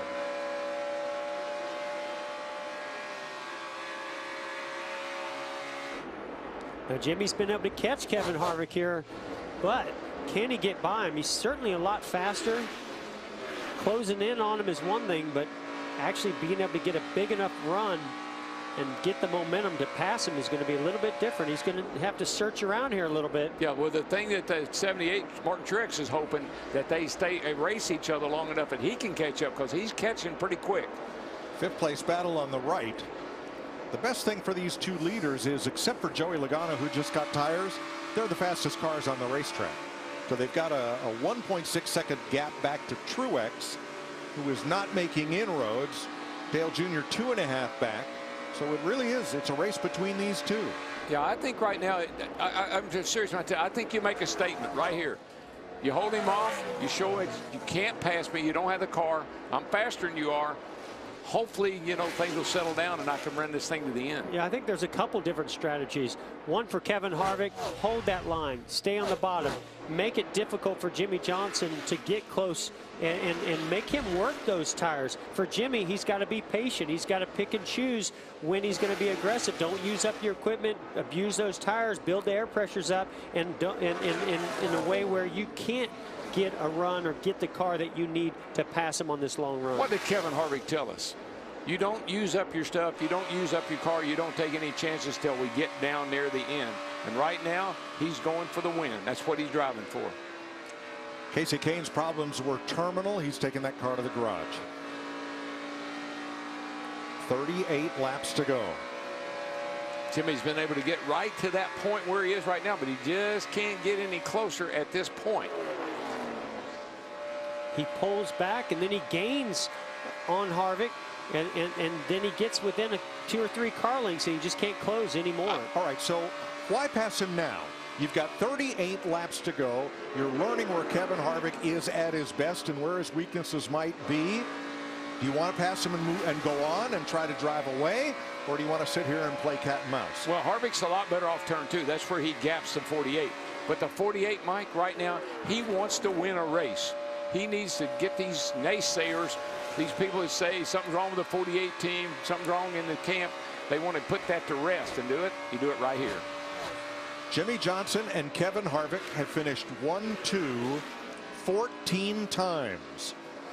Johnson's won 12 of them. Well, here's what I think is happening. I think Jimmy, he's got a super fast race car. He closes in on Harvick. As he gets close to him, the aerodynamics and the hole that the air is punching off of Harvick has now taken the handling away a little bit. Now it's making it a little bit more difficult. Now the car and the balance is changing on Jimmie Johnson, and so now he has to be patient. All right, let's see what happens on the longer run. I think Kevin Harvick's car is going to go away. Let me get some clean air. Let me get the balance right and come back at him. You remember that caution. thing? Oh, trouble. Remember that thing I told you was pretty important? Those mirrors? I think Kevin Harvick's watching those mirrors. He's pretty using close. them well. Caution at lap 299 with 35 to go. Debris in turns 3 and 4. What do you do? Yeah, well, no, but you know what Kevin Harvick's thinking? Whatever I do, I don't want to speed on pit road. If he comes to pit road, they're strapping up. They're getting ready. Larry, I wonder, would some of these teams gamble on 2 tires for track position here? Oh, I think we're going to see strategy all over the place, but that guy right there, that's what they needed, because they only have 9 laps on Joey Logano's 22 car. He's going to stay out. Everyone else has 25 or more laps. We still have essentially 16 drivers on the lead lap. I think we're going to see Logano stay out. I think we'll see some right side, and then I think we'll see guys way back go with 4 tires. I think it's going to be a mixed bag. And so when the 22 stayed out, and everybody said, what's he doing? This can't pay off. Well, and you know, they have so many trends. These crew chiefs and engineers, they're looking at when cautions fall in certain races. They were gambling that this exact thing would happen. Brilliant. And that's right. It's not just trying to catch a caution before you have to pit. It's trying to catch a caution soon after you do. And what they did well, what they calculated was he could come down pit road under green and not lose a lap because he was able to stay on the lead lap. Now the question is that car fast enough to stay up front? Yeah, against these others if they come and take 2 or 4 tires. Probably not if some of these leaders get 4 tires. It'll be hard to do, I can tell you, because we still got 34 laps to go. They're coming. Here they come. Give me 4 Mr. Goodyears and a fast stop. Matt. Martin Truex Jr. is so tough on his intermediate racetracks. Jackman Bailey Walker had a little hiccup on the last stop, getting caught up in the hose. Not as good this run. Martin said he was chattering the tires. Meanwhile, Jimmy Johnson, don't know what to tell you. 2 or 4. My car Vince just runs so well on older tires. Right sides for the 88 of Dale Earnhardt Jr. as well. And also the 4 of Kevin Harvick, who said he needs a little more grip, but he can't be any tighter. A lot of 2 tire stops, and yes, Joey Logano stayed out.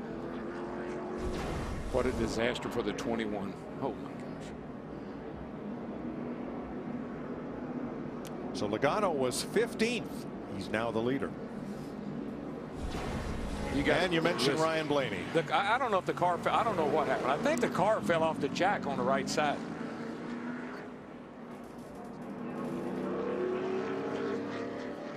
.33 laps to go. Does this change everything?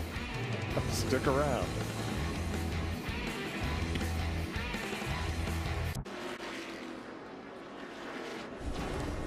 The best in NASCAR breakdowns, the biggest names, the hottest drivers. It's NASCAR Race Hub weeknights. Join Adam and Shannon 6 p.m. Eastern on FS1. Chad Knaus will be along this week, along with Casey Mears, Regan Smith, AJ Allmendinger, Larry Mack, and more. Mike, that's a heck of a show. I watch them every afternoon, and I tell you, they have great information and follow up on the race, great interviews. It's a fun show to watch. I love Radioactive. I wouldn't miss that. Radio Sweetheart? You kidding me? All right, Joey Logano did not stop. Kevin Harvick, Jimmy Johnson, Martin Truex, 2 tires apiece. Kyle Larson, Dale Jr., McMurray, Keselowski, Boyer, Elliott. And what happened to Ryan Blaney? He slid through his pits, was over the line. They had to drop the jack, back him up to complete the service. So Blaney, who's led 148 laps today, is 16th. Boy, I don't know if Logano has the car to get it done today, but you're about to see him drive the wheels off this thing. I'm going to try, I know that. 20 lead lap cars, 30 laps to go to settle it. Pretty even start there. Truex would sure like to get to the outside, but he's afraid to go any further.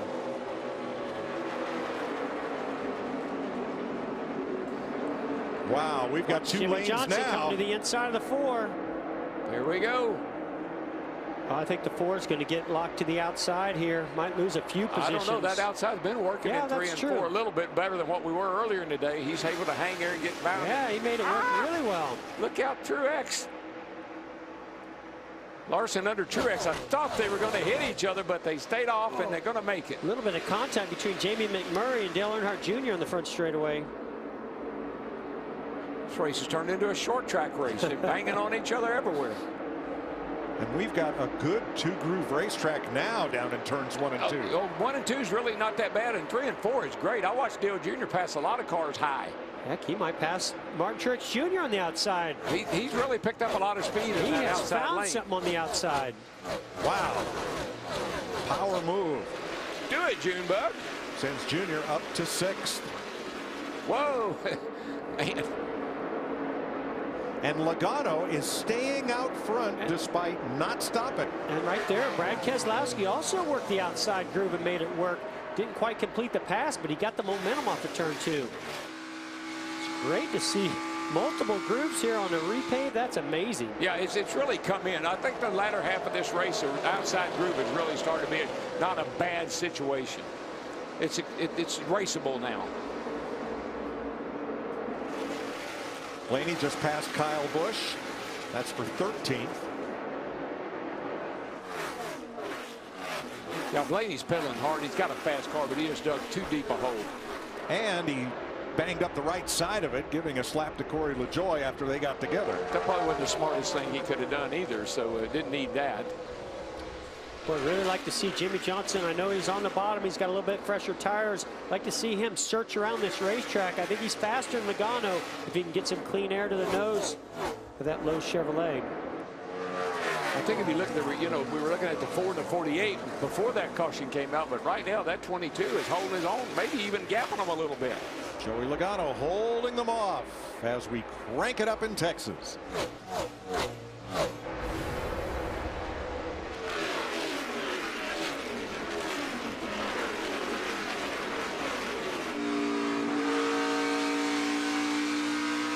One back bottom.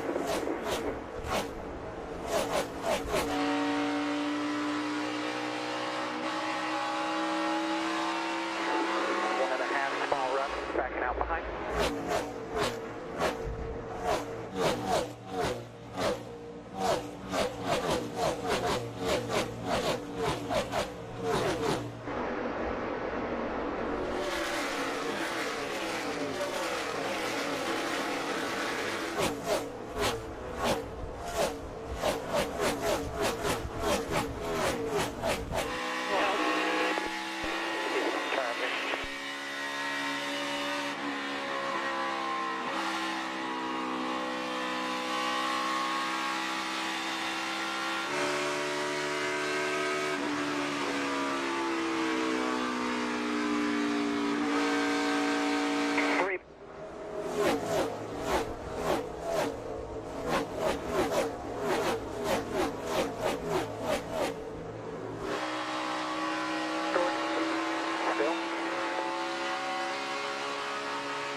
Todd Gordon grew up just outside Utica, New York, and spent a lot of his weekend evenings at the Utica Rome Speedway watching Richie Evans win a lot of races.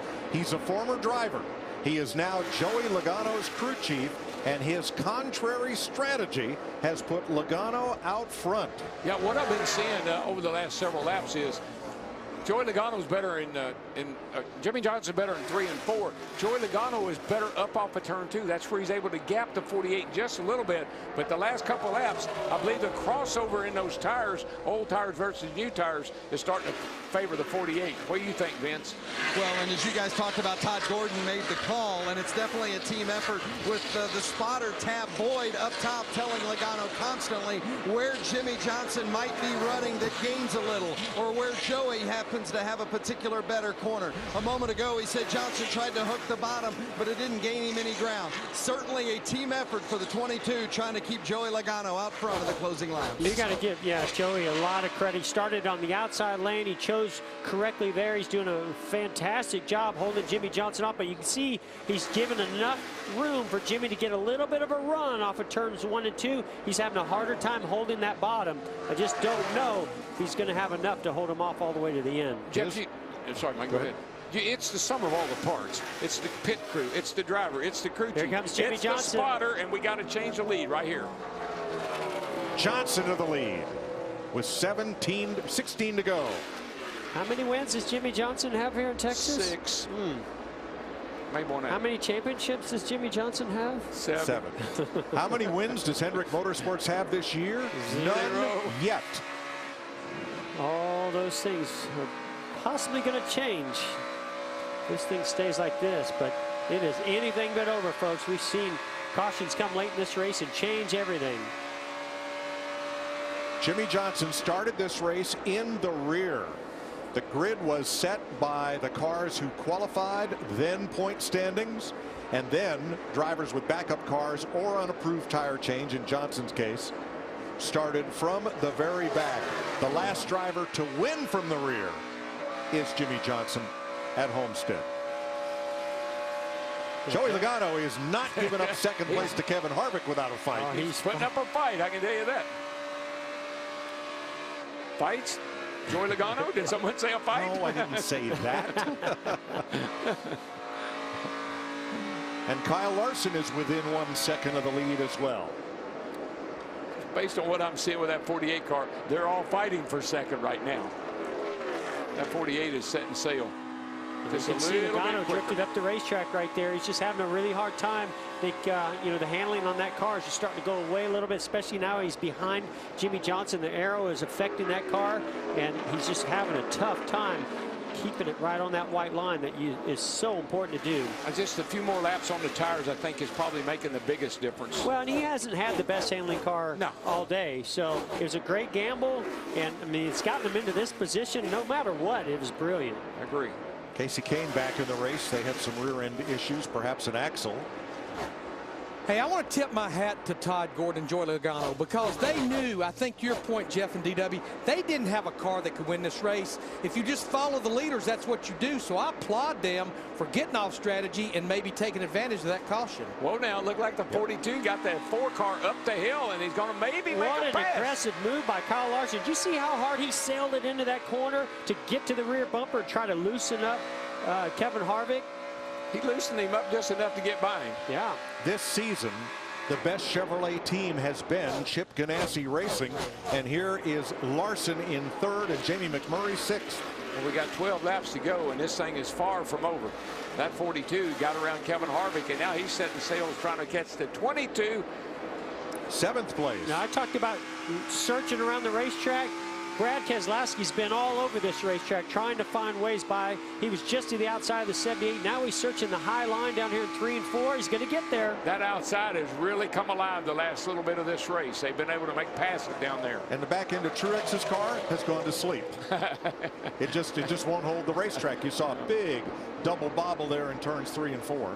Man, you just got to love Brad Keselowski's tenacity. The kid never gives up. I mean, he's a great race car driver. He really is. He searches, he fine tunes, he gives great information, and he fights hard on the racetrack for those positions. Oh, he's not going to give you much, I can tell you that. We got a real battle here. I tell you, the 42 and the 22, they got a little battle going here. Well, it's Penske against Ganassi. The 1 just went after the 2 for 6th place, and here is Larson going after Logano for 2nd. Boy, I know how bad the 42 wants to get by the 22 of Logano. Here's another battle further back. 6th place with McMurray and Keselowski. They keep, Keselowski can get to the inside. He showed him the outside a couple laps ago. Now McMurray's using that against him. Yeah, that outside in 3 and 4 is really, really working now. The race about over with, but it's working now.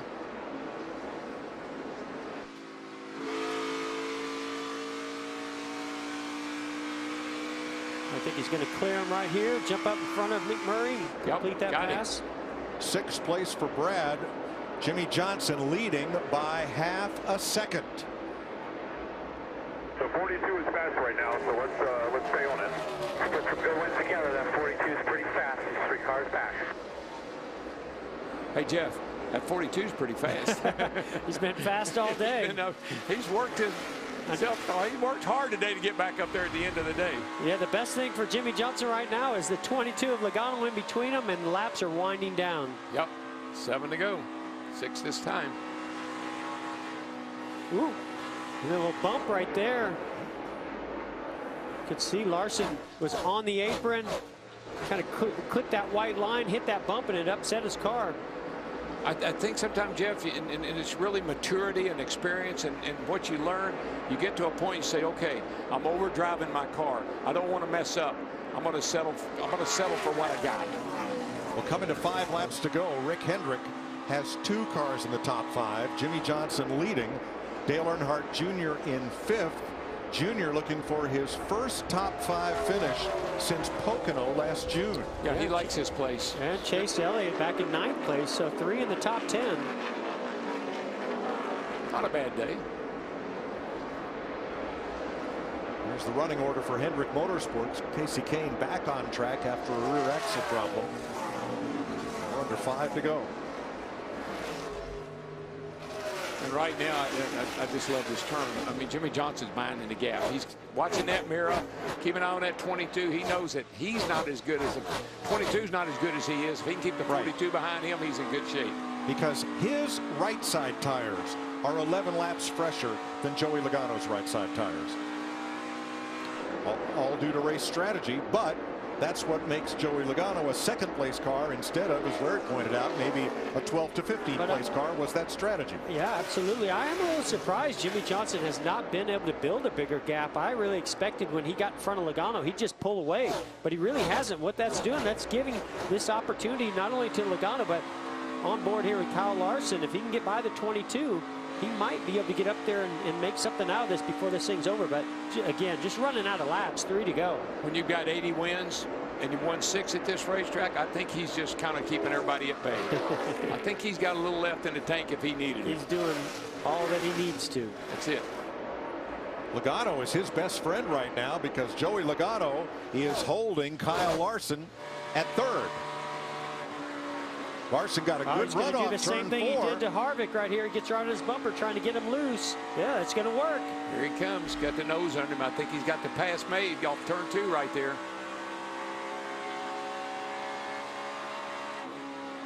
The one thing Kyle Larson doesn't want to see right now is this, the white flag coming to 1 to go, sponsored by Credit One Bank.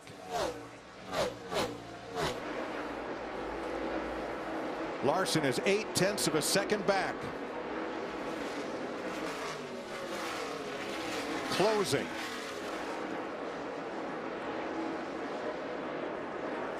He was a 10th faster than Johnson that last lap, but he's going to run out of time.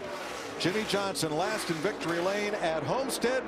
Jimmie Johnson low as Hendrick Motorsports and Chevrolet win in Texas.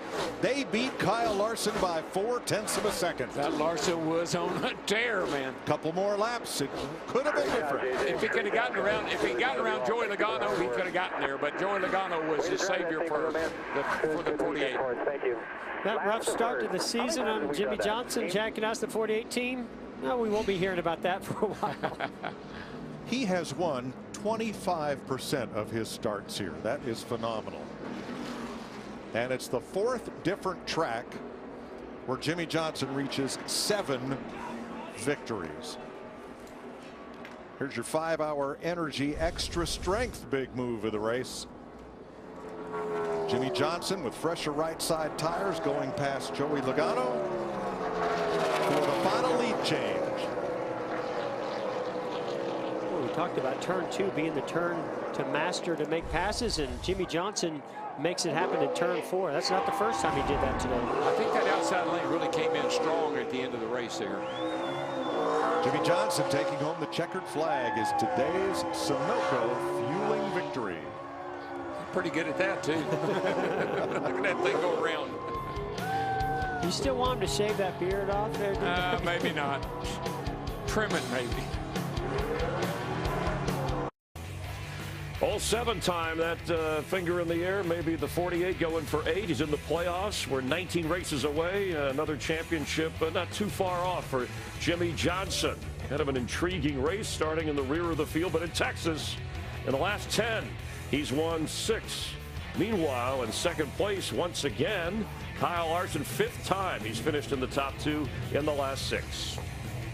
And it's his best finish here at Texas Motor Speedway. 2nd again for you. You're some kind of record this year, Kyle, but what'd you think of the race? It seemed quite a bit different than we all expected.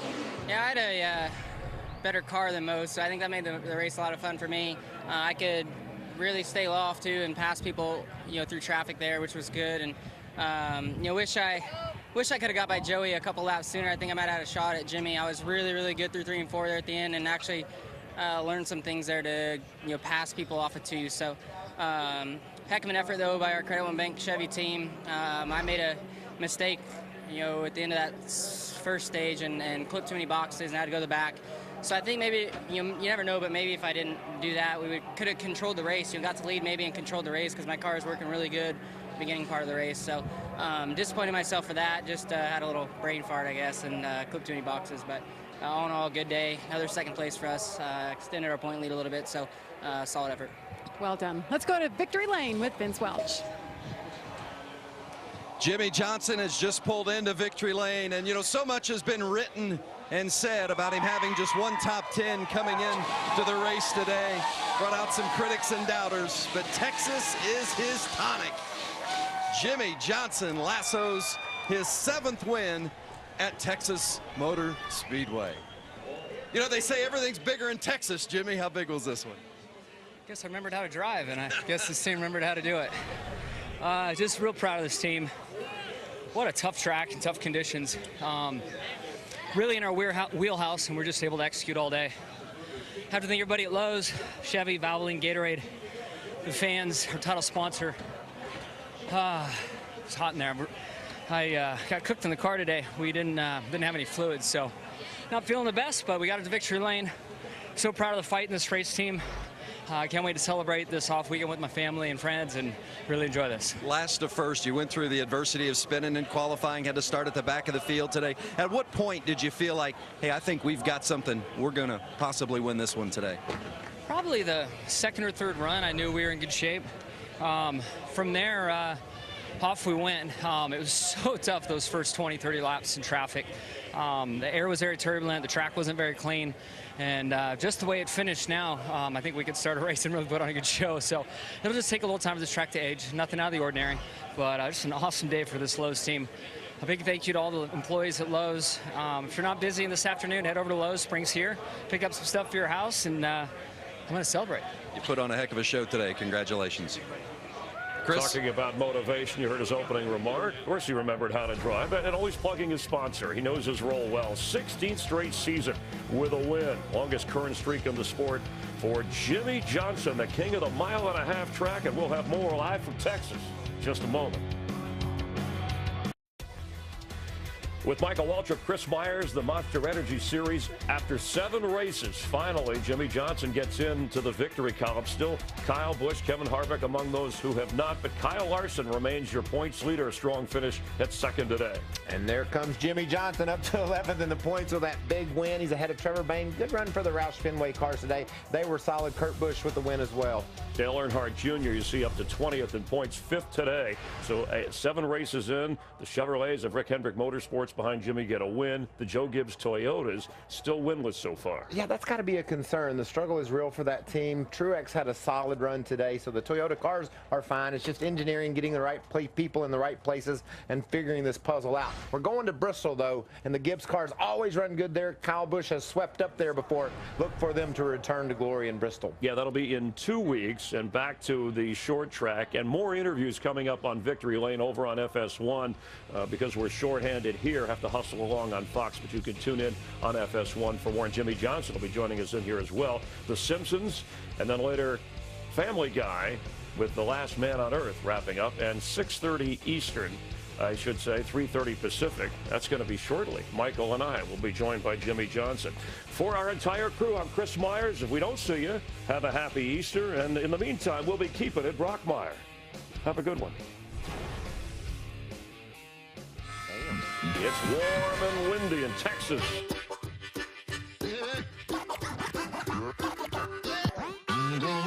Ooh, I know. That we went. Intense start. Big crash out of turn number 2. They have got these things figured out. Jimmy Johnson, Chevrolet, win in Texas.